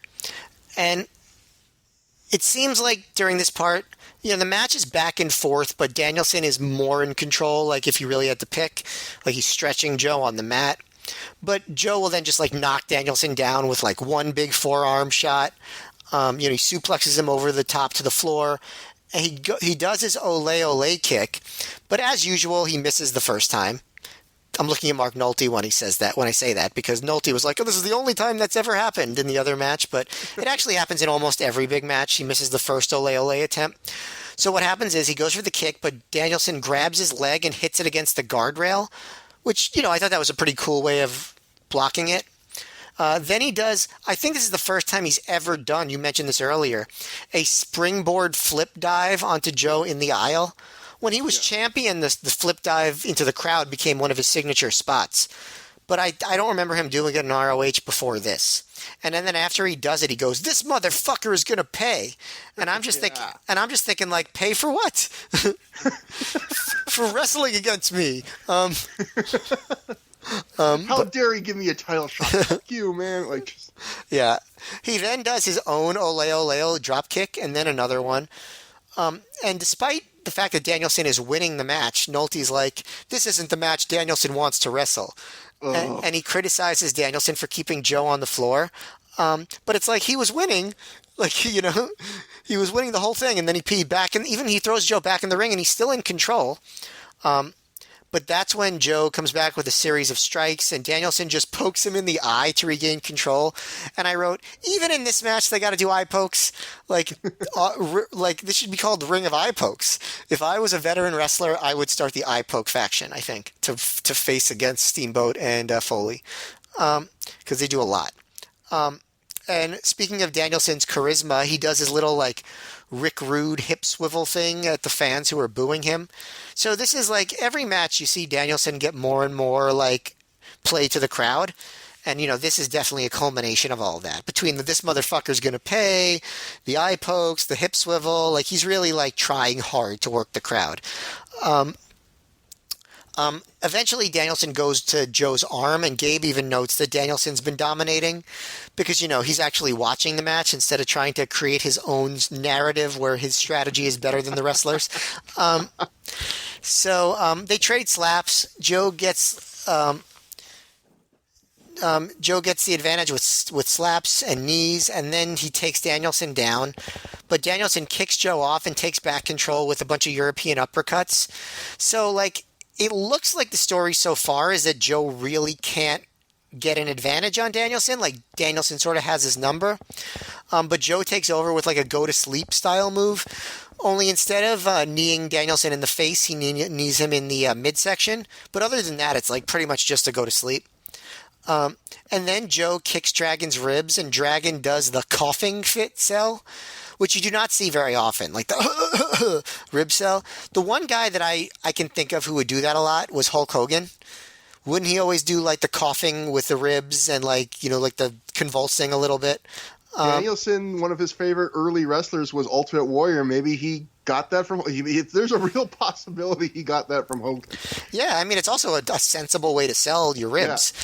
He did a great job of doing that. He acted like he was going to cough up a lung. Yeah.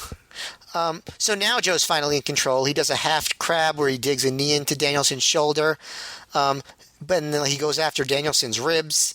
But Danielson comes back pretty quickly. Hits an axe. He basically puts his hand into an axe handle, and just hits him with like a bunch of like axe handle shots to like the head and the midsection.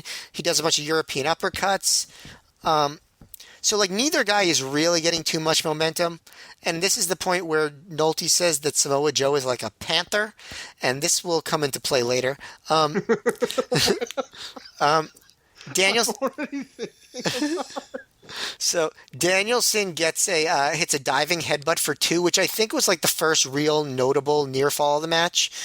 Then he catches Joe in a quick fisherman suplex and gets 2.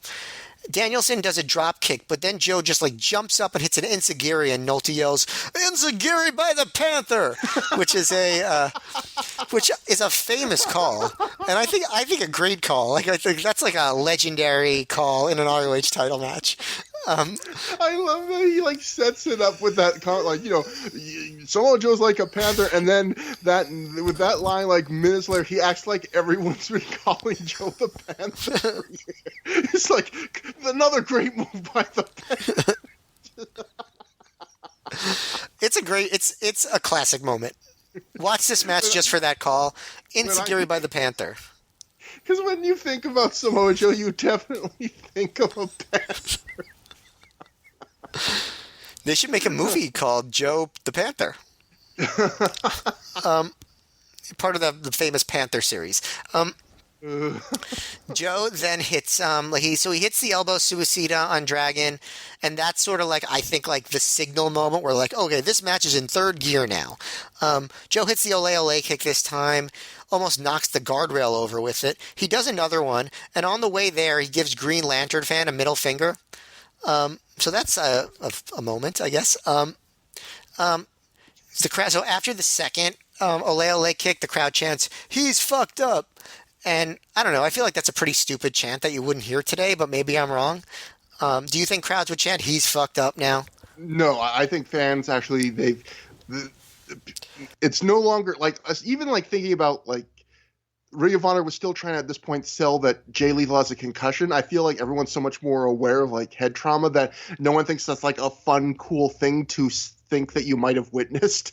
Yeah, exactly. Yeah. So now Joe goes back into the ring to take a breather, which is a surprising move in a big title match, but he lets Dragon collect himself on the outside. So I thought that was interesting. And on the way back in, Danielson, he clips Joe's leg. So bad strategy by Samoa Joe, but Nolte doesn't really get on him for it, interestingly enough. But Danielson's back. He's fully in control. He's targeting Joe's leg again. He does a fall away, Indian Deathlock type move, and then an Indian Deathlock Muda lock, and Joe quickly gets to the ropes. Then Danielson like runs at Joe, and Joe tries to do his big corner slam, but Danielson like reverses it into a headlock takeover, which I think might be the first time I've ever seen anybody, during this rewatch, reverse that corner slam move, which makes you say, oh, this is a big match. Like he's reversing big moves for the first time. Danielson goes for a body press off the middle rope, but Joe hits the slam this time. Then Joe locks in the STF, but he sells his own knee, so he has to release the STF and go to the crossface. Dragon gets the ropes from there. Dragon gets another Indian Deathlock on with a bridge and turns it over like he did with Shelley. And we've talked about how much I love Danielson working the Indian Deathlock. It was great here, especially on Joe's like giant legs. So Joe gets his snap power slam, does a cross arm breaker, but Danielson escapes and hits a regal plex, which was very impressive on Samoa Joe. But he can't bridge it though, so he just covers him for 2. Then he gets on the cattle mutilation, which gets a big pop. My only complaint here was that he was targeting the leg, which has nothing to do with the cattle mutilation. But I guess you can argue that, he's keeping him down on the ground, and maybe that's enough. So Danielson turns the cattle mutilation into a pinning combo, gets a 2 count, and the crowd pops big for that one. So Danielson, he goes for the top rope back suplex. Joe escapes, grabs the choke on the ropes, and then German suplexes Danielson off the middle rope. Hits a big lariat, gets a 2, and the crowd popped big for that 2 count also. Danielson escapes the muscle buster, hits a series of forearms, then goes back to the knee to take Joe down. Hits a dragon suplex, but again, he can't hold the bridge on Joe, so he goes back to the cattle mutilation. The crowd is fully going nuts. They were sort of like up and down earlier, but now they're like over the moon about this. They're going nuts the whole time in the cattle mutilation. Joe makes the ropes, and at this point the crowd is like, oh, maybe there's going to be a title change. Like they're on their feet. Joe hits big knees to Dragon's head, but Danielson gets like kind of escapes the position and hits his own knees. Then Joe comes back with more big knees, grabs the choke, rolls him into the middle of the ring, gets the tap out. I thought that the story where Dragon had his number early, but Joe just wouldn't give up, and his hold was just that good, was a good one. I thought that Danielson's strategy of going to the leg in the last third of the match was interesting because it didn't play into the finish, but Danielson used the weakened leg to get him down and get the cattle mutilation. So I thought this match was awesome. It just didn't quite live up to my memory of being like a perfect match, if that makes sense. Yeah. I don't think it was like at like the most elite all-time ROH matches level. I'm not even totally sure it was my favorite match of this year so far, but it was, fantastic, high up there. Definitely, probably a top 10 ROH match of all time as of the time it happened. You know what I mean? Mm-hmm. Like as of October 2004, like very, very high on the list. I think it's eclipsed by other matches for me. I'm very curious to see how Joe vs. Punk 2 compares to it. But just a fantastic match. It was different because Danielson really did dominate, and like they built to this really epic final stretch where like Danielson was just like pulling out everything, and the crowd really was up for it. So Joe has not had a match like this yet. In some ways, it's actually like a kind of standard main event that really builds to this crescendo. But in another way, I can't think of another ROH match that really had this structure at this point. So I really loved it. It was great. Like it was a really great match that you should watch, and it's free on YouTube, so definitely watch it. So I don't want to dwell on anything negative. Great match. I think it says something about how much we love, because my thoughts are going to be pretty similar to yours. I think it says something about how much we love Samoa Joe and Bryan Danielson, that they can have a match this great and we can feel like slightly disappointed because most other wrestlers, this would be a career highlight probably. And so when I rewatched this a night or two ago, I wrote some tweet about how, because I've been having insomnia lately, so I watched it late, and I was like, I'm pacing. I'm not going to give away what I felt about the match. And someone that followed me, I'll shout them out. Daniel Betzel wrote to me on Twitter. He said, so either you think it's one of the best matches ever and possibly Joe's best match ever, which I'm leaning toward, or you thought it was a match that didn't hold up at all. I'm hoping it's the first because, goddamn, I love that match. Now, I'm probably going to disappoint him because I don't think I'm either. I don't think this is one of the best matches Samoa Joe ever had, but I also think It absolutely is a great wrestling match. This is a great match. Maybe a better way for me to describe how I thought of it is this, which is I remember when people always talked about the Flair Steamboat trilogy, the 3 matches they did in '89, and they're considered some of the greatest matches of all time. And there'd be these interviews with Flair where he'd be like, "Yeah, those matches were good, but we were having matches like that every night on house shows for years, and we've had better matches on the house shows." And when I watched this match, I got the impression that if you took 2004 Joe and 2004 Bryan Danielson and had them wrestle 10 times, this might be like in the middle of the pack. Like they could probably wrestle this match 10 more times and have 5 better and 5 worse.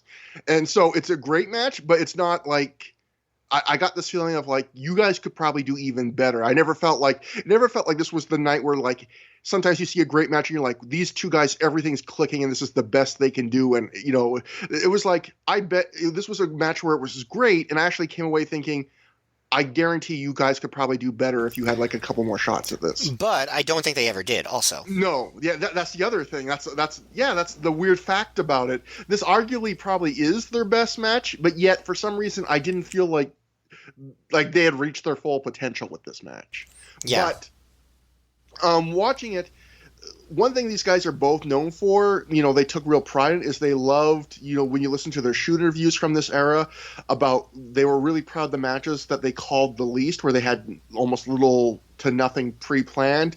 I know Joe, I think, talking about an earlier Danielson match, even talked about it during this era that, like, they had, like, no pre-planning. They just like nodded at each other and said, "We'll see you in the ring." Like they came up with no ideas.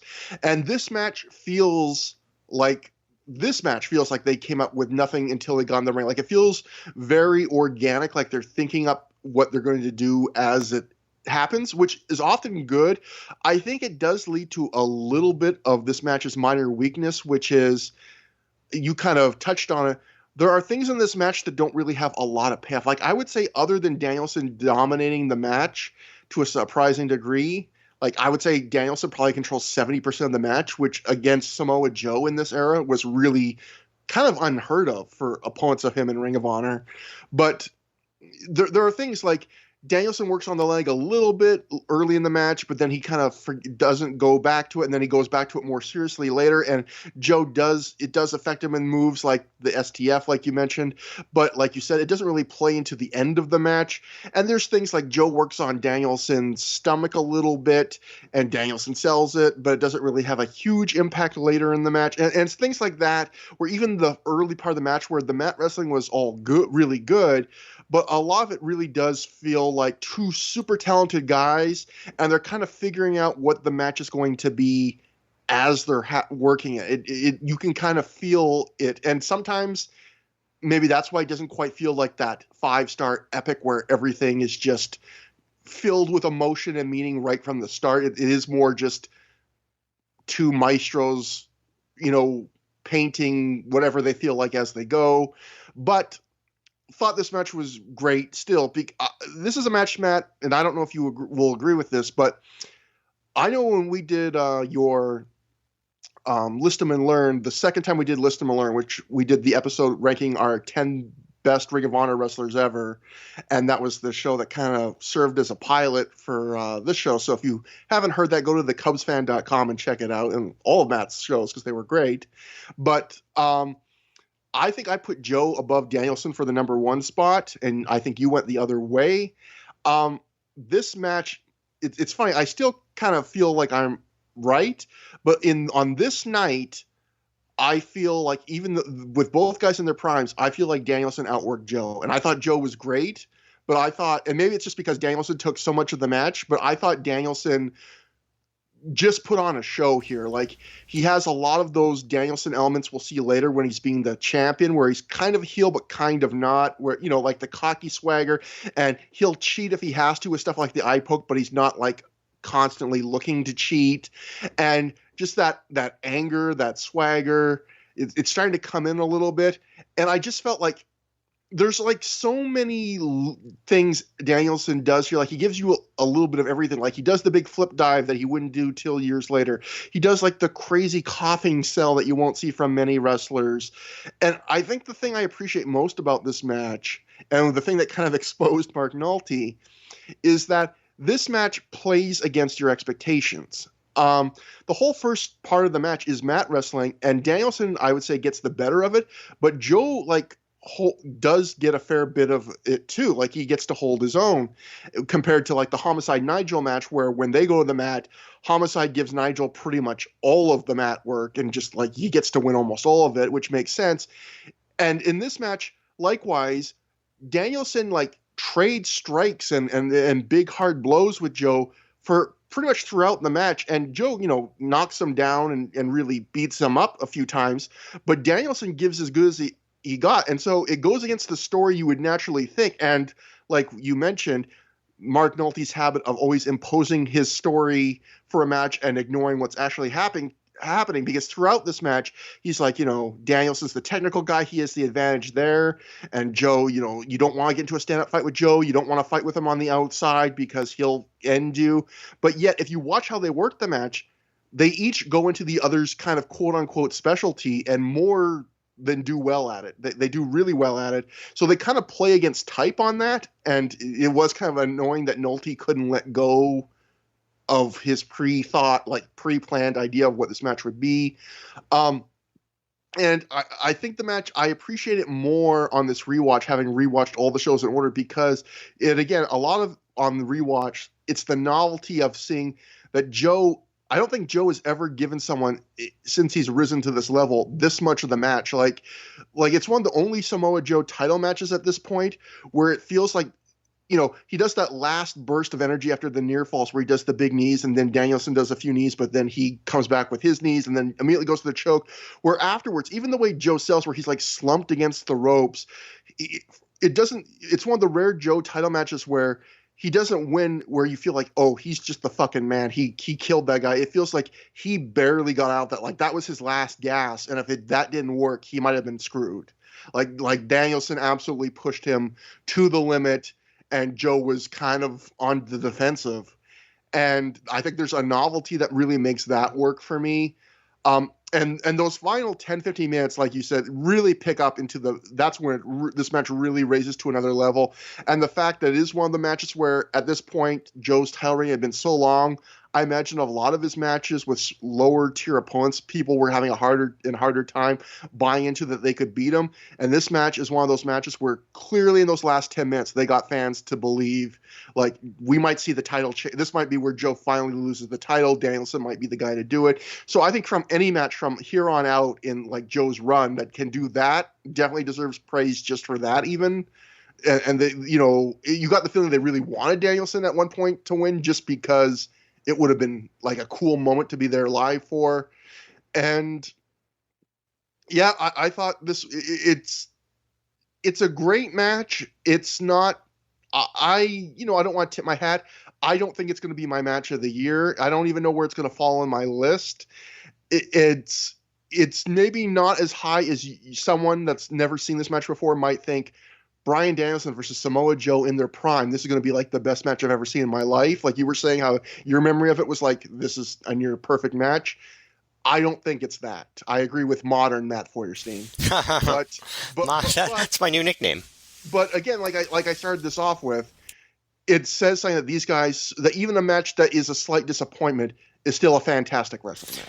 Yeah, I mean, I don't want to tip my hand too much, but my matches of the year right now, I'm still thinking Samoa Joe against Jay Briscoe, and that I really like that Danielson Aries finale at Survival of the Fittest, the street fight at Death Before Dishonor Night 2. Those are all matches that just come to my mind when I think of the best match so far of the year.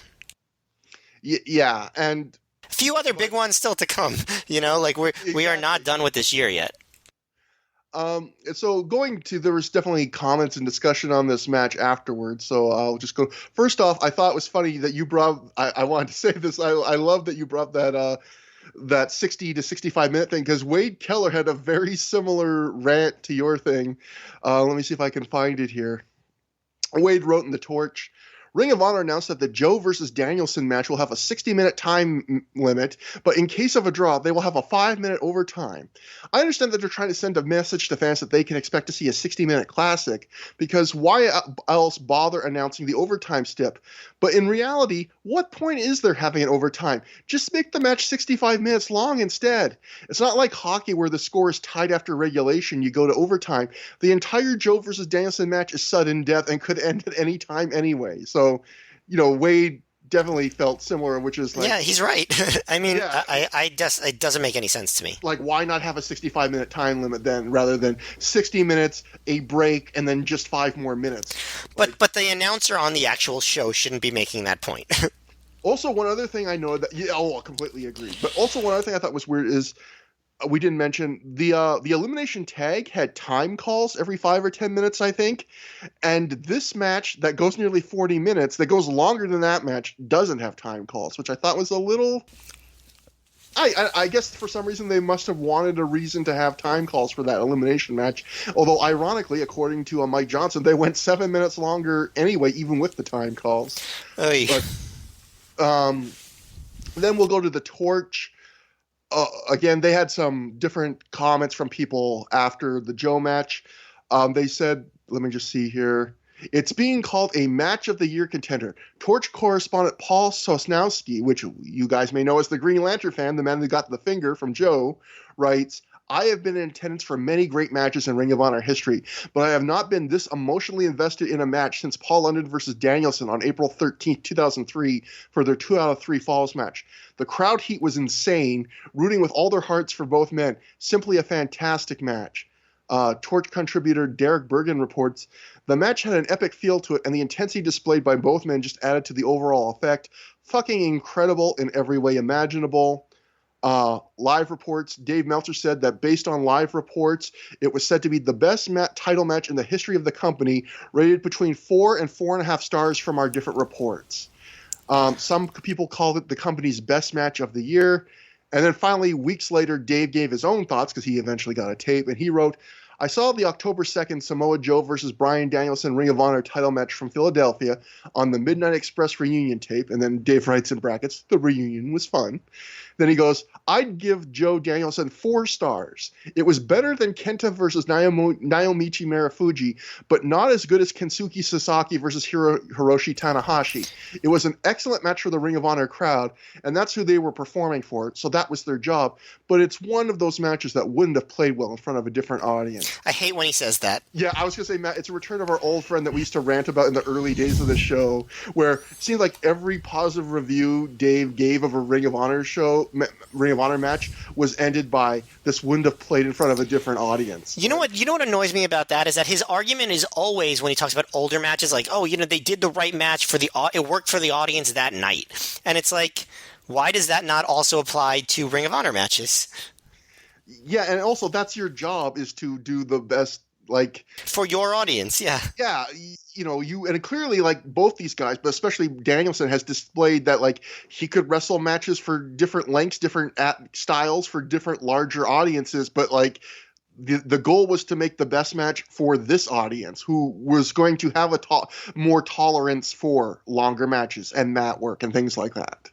Oh, I hate it. Yeah. So, Dave, to be fair, Dave hadn't made a comment like that in a long time in this part of the Ring of Honor timeline, but that's our old commenting Dave, our old friend, came back with that one. Yeah, this is just looking through my notes, but yeah, that's pretty much it. So after the match, Danielson sells. He's laying on the mat.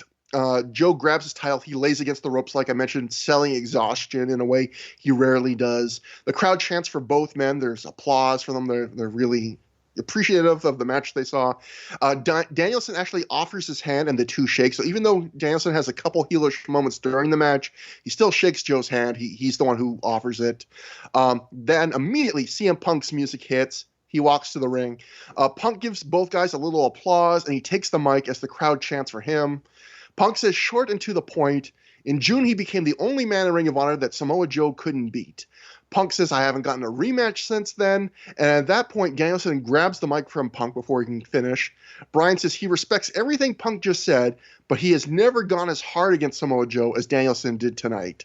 Danielson asked Joe for one more title shot, but then Generation Next runs in and attacks Punk. And then you get this kind of funny visual where Generation Next is beating the crap out of Punk 4-on-1. And Danielson and Joe are just kind of watching, like, not our problem, for like a while. But then Aries, of course, gets in Joe's face. He points at the belt. He wants it. Danielson kind of walks up to him, and then Aries shoves Danielson. This spurs Joe and Danielson to then finally attack Generation Next, help out Punk. But then Homicide's music hits.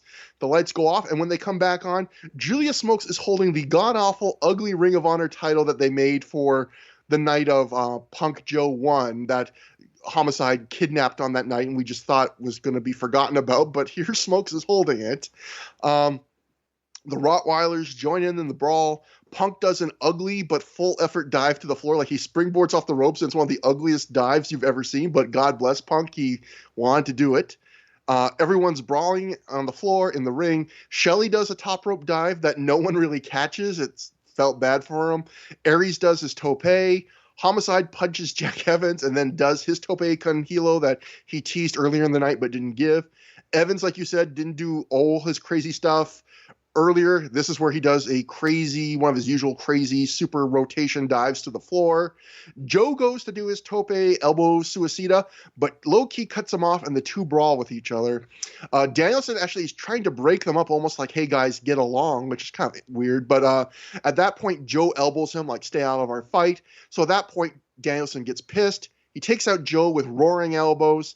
Joe bails to the outside, and then Danielson kind of is alone in the ring with Key. They kind of look at each other for a second, and then Danielson gets on the mic and he says, next time we come to Philly, it's going to be me and Low Key versus Joe and Liger. And before it had been announced that Liger's partner for the tag match was going to be Joe. So this is Danielson making his an official announcement that Low Key is going to be his partner. That match will actually be in Jersey, but it's only like 80 minutes away from that location. Good catch there. Yeah, I screwed up on that. So I thought this was really good in the sense that it like references so many existing angles and sets up so much of the next few months.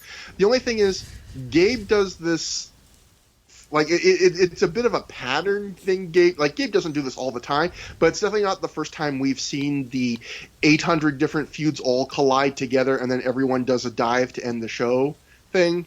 And it's something that, that was a trope of ECW. I think kind of that, like, look at how many feuds that we're booking and how they all tie together. But at the same time, it is impressive because a lot of these feuds do kind of tie together. Like the Aries how Aries is wanting to challenge Joe, but then, he shoves Danielson when they have a history, and how, Danielson and Key have a shared history, and Danielson, now has this history, and Punk's involved. Like, there is a lot of stuff that's connecting in interesting ways, but it was a good ending. I've seen this ending before, I feel like. Well, there was something similar at Reborn Stage 1, but I'm a sucker for these. Like, I think it was really good. I like how it all tied together. He doesn't do it often enough for me to find it obnoxious, and I think it really worked for the live crowd here, and it just made everything feel important. So I think everyone performed their role well. The one thing was, they were doing that whole big when Low Key cut off Joe. The Gabe was like, oh, Low Key and Joe 1-on-1 in the ring, and like it was like their big setup for I think it was almost like their Taz versus Rob Van Dam match or Mike Awesome versus Rob Van Dam match. One of those matches that like they were building to forever that never came. You said something. I'll reference it in a minute, but you just said something like exactly like someone else said. Yeah, and I was gonna say like, don't mirror the match that never to tease the match that never came, because it never came. Like that's one thing that annoyed me about the whole Low Key versus Joe, like keeping them apart but together thing. It's like you should have known that if you waited too long, you weren't going to be able to do that match. And if you really wanted to do it, you should have done it sooner. Like it's just frustrating because I feel like that match in that era would have been amazing, and they just never bothered. They just never got to it, and I'm just still a little bitter about it. So, first off, I completely agree. We've talked about before that, like, I think we talked on Ring of Honor Reborn Completion where Low Key comes back and lays out Joe that, like, this is kind of setting up for a Joe match, and it sucks because that was the match I most wanted to see as a Ring of Honor fan, that second Joe Key match with the roles reversed and all that stuff. And we never get, and I hate that they kind of teased it. And I think we read like I think it was in the Observer at the time was where that note came from, but it was basically something like someone clearly probably Gabe told Dave, like, we have even though we teased this, like, we have no plans to ever do Joe versus Key. And I guess you could understand why, because Key is Joe's a valuable asset you want to protect, and Key's the kind of guy that has a history of not wanting to lose to certain guys when he wakes up on the wrong side of the bed, and he's volatile, so he could leave your company any minute. But we were still mad, rightfully, I think, of like, well, don't tease it if you can't deliver it. But here's the weird thing, Matt. In doing research for this show, from the Observer, the same, I think, newsletter that told me that they weren't ever planning on it, this is what Dave wrote after this show. Meltzer writes, after the match, Low Ki again challenged Samoa Joe. The idea for right now is to save Joe versus Low Ki in singles as a dream match, similar to Paul Heyman saving Sabu versus Taz until the first pay-per-view. He says, for now, they are going to tease it in the November 6th tag in Elizabeth, New Jersey, with Liger and Joe versus Danielson and Low Ki. So we've gone within months from Dave apparently being told, like, we have no plans to do this, to, yeah, we're saving it for, like, a dream match way down the line, which, again, they never get to. Yeah, it's like, I wonder if they just thought they were going to get pay-per-view at some point, like, and this would be their actual, Taz versus Sabu, but nope. Yeah, so that actually kind of made it more disappointing, this idea that actually at one point it sounds like they were thinking that they were going to do this, and we still didn't get it, like. Yeah. But that's the end of the show, and another kind of unique thing is usually Ring of Honor shows end with promos. This angle ended the show. This was the last thing. So that is Midnight Express Reunion. Matt, what'd you think about this show? I think I can predict what you thought based on the review. This isn't a show where I'm like, how do I add up what I felt? Like, I feel like there's a general picture that emerges. Yeah, no, damn good show. Great main event, obviously must see. A couple other really good matches throughout. One match that I did not like at all, but you really did, so that makes it even better and a nice Midnight Express reunion. And the booking was good, as we mentioned a bunch of times. This was one of the better shows probably that they had ever done at this point, up and down the show. This was, high on a high tier ROH show as of October 2004. I don't know if it was the best show of the year, but I think it would be reasonable to put it in the conversation. I feel like a lot of shows we've been watching lately, we've been like, this is a really fun show to watch because the booking has been great and the wrestling was like really good, but not great up and down the card. I feel like this show still had that booking, but then you had a great main event and, some close to great matches up and, on the card, with especially a couple guys really breaking through, with Lethal's performance and Nigel's performance. And the Midnight Express thing was fun. It was done, I think, well in terms of how those things can go. And yeah, and it felt like a better version, of shows we've been watching lately. Like, it had a little bit more going. If anything, the booking actually was probably, even though some parts of the booking were great that you pointed out, and even the ending angle did a good job. If anything, I actually have a bone to pick with the booking that we haven't had on recent shows, which is just, this felt like a show where the amount of interference got a little bit too much and too often, and even the 8-man elimination, some of the booking maybe wasn't the greatest, but still overall very good booking, great wrestling. Actually, I thought of one other bone to pick, if I can throw that in there. Go ahead. I think for a match on the level of Danielson versus Joe that had been building for so long, they should have had promos by the two wrestlers before it, talking about what the match means, because neither guy really ever did a promo about this match. So, sorry, go ahead. I was just going to say, did they ever really focus on the fact that they were 1-1 in Ring of Honor before? Because you would think that's something you should really sell, like, especially when the whole Punk thing was like, Joe couldn't beat Punk in their last match. Well, Danielson actually beat Joe once in Ring of Honor. Yeah, the announcers did mention it. I know Nolte did early in the match, but no, but no, there were no promos. And like, I don't know. Don't you think that like these guys should have like cut a promo on each other and been like, "This is a really important match. Here's why it's important, and here's what I'm going to do, and here's what it means to me." Yeah, I think that would have gone a long way. Even, like we looked at the Nigel match tonight where just him doing a little bit of a different celebration made that feel bigger. For certain matches, you should try and make things seem a little different, a little bigger. Exactly. Yeah. But still, great show. Good job, everyone that was involved with it. And that brings us to the end of the show. You can contact us through the years at gmail.com. One thing, it's through, spelled THROH. One thing I'm going to ask for, this is kind of an odd request. I asked for footage and stuff from Ring of Honor fans once before, and it came through. I don't know if this will work. This is going to be a very weird request, but there was a site called Declaration of Independence in the early to mid 2000s, a horrible website where bitter, angry people said horrible things about wrestlers. They also made a few shoot interviews, and one of them was a shoot interview with Ref Hansen from Ring of Honor. And without giving too much away, Ref Hansen does something in a few shows that gets him fired from the company, and then he does a shoot interview largely about it. I can't find that shoot interview anywhere. If anyone has access to it, I can get by without. I have actually a recap of some of that shoot, but in my quest to turn over every stone because I have a problem, if anyone actually has access to that, please email us. I would love to get a listen or a watch of that in. That I realize this is probably a very niche thing that no one has, but just in case. If the listeners of any podcast would have that, it would be ours. Exactly. At Trevor Dame on Twitter is my Twitter. At MayorMGF is Matt's. We have a thread on the Pro Wrestling Only Plugs forum. And next, I have a Patreon that's really stupid at www.patreon.com/mecca. That's MECCA, twice in a row. And finally, the show we will be covering next time, Matt, is a Ring of Honor B show. It is technically the 50th show of Ring of Honor, which is why it's called Ring of Honor Gold, which means it's also our 50th show, Matt. I have no idea how we'll celebrate. But, Matt, I'm going to give you a little revelation here. Yes. This is the rare Ring of Honor show. I have never seen this show before.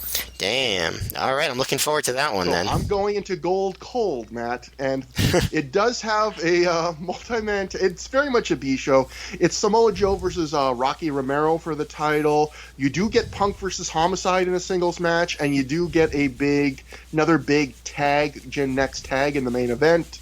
But we will see. Is gold as good as gold? We'll find out. So. Until next time, just treat people decently, please, for the love of fucking God. It's just, if I have to come back for a 5th straight episode of the show and say, well, now everyone has, airborne, racism disease, do not make it so that next time we do this show, I don't have to say things have gotten even worse for the 4th straight time. Please, I beg of you, be a good person to each other. And until next time, when you do that, have a good time. Have a great time.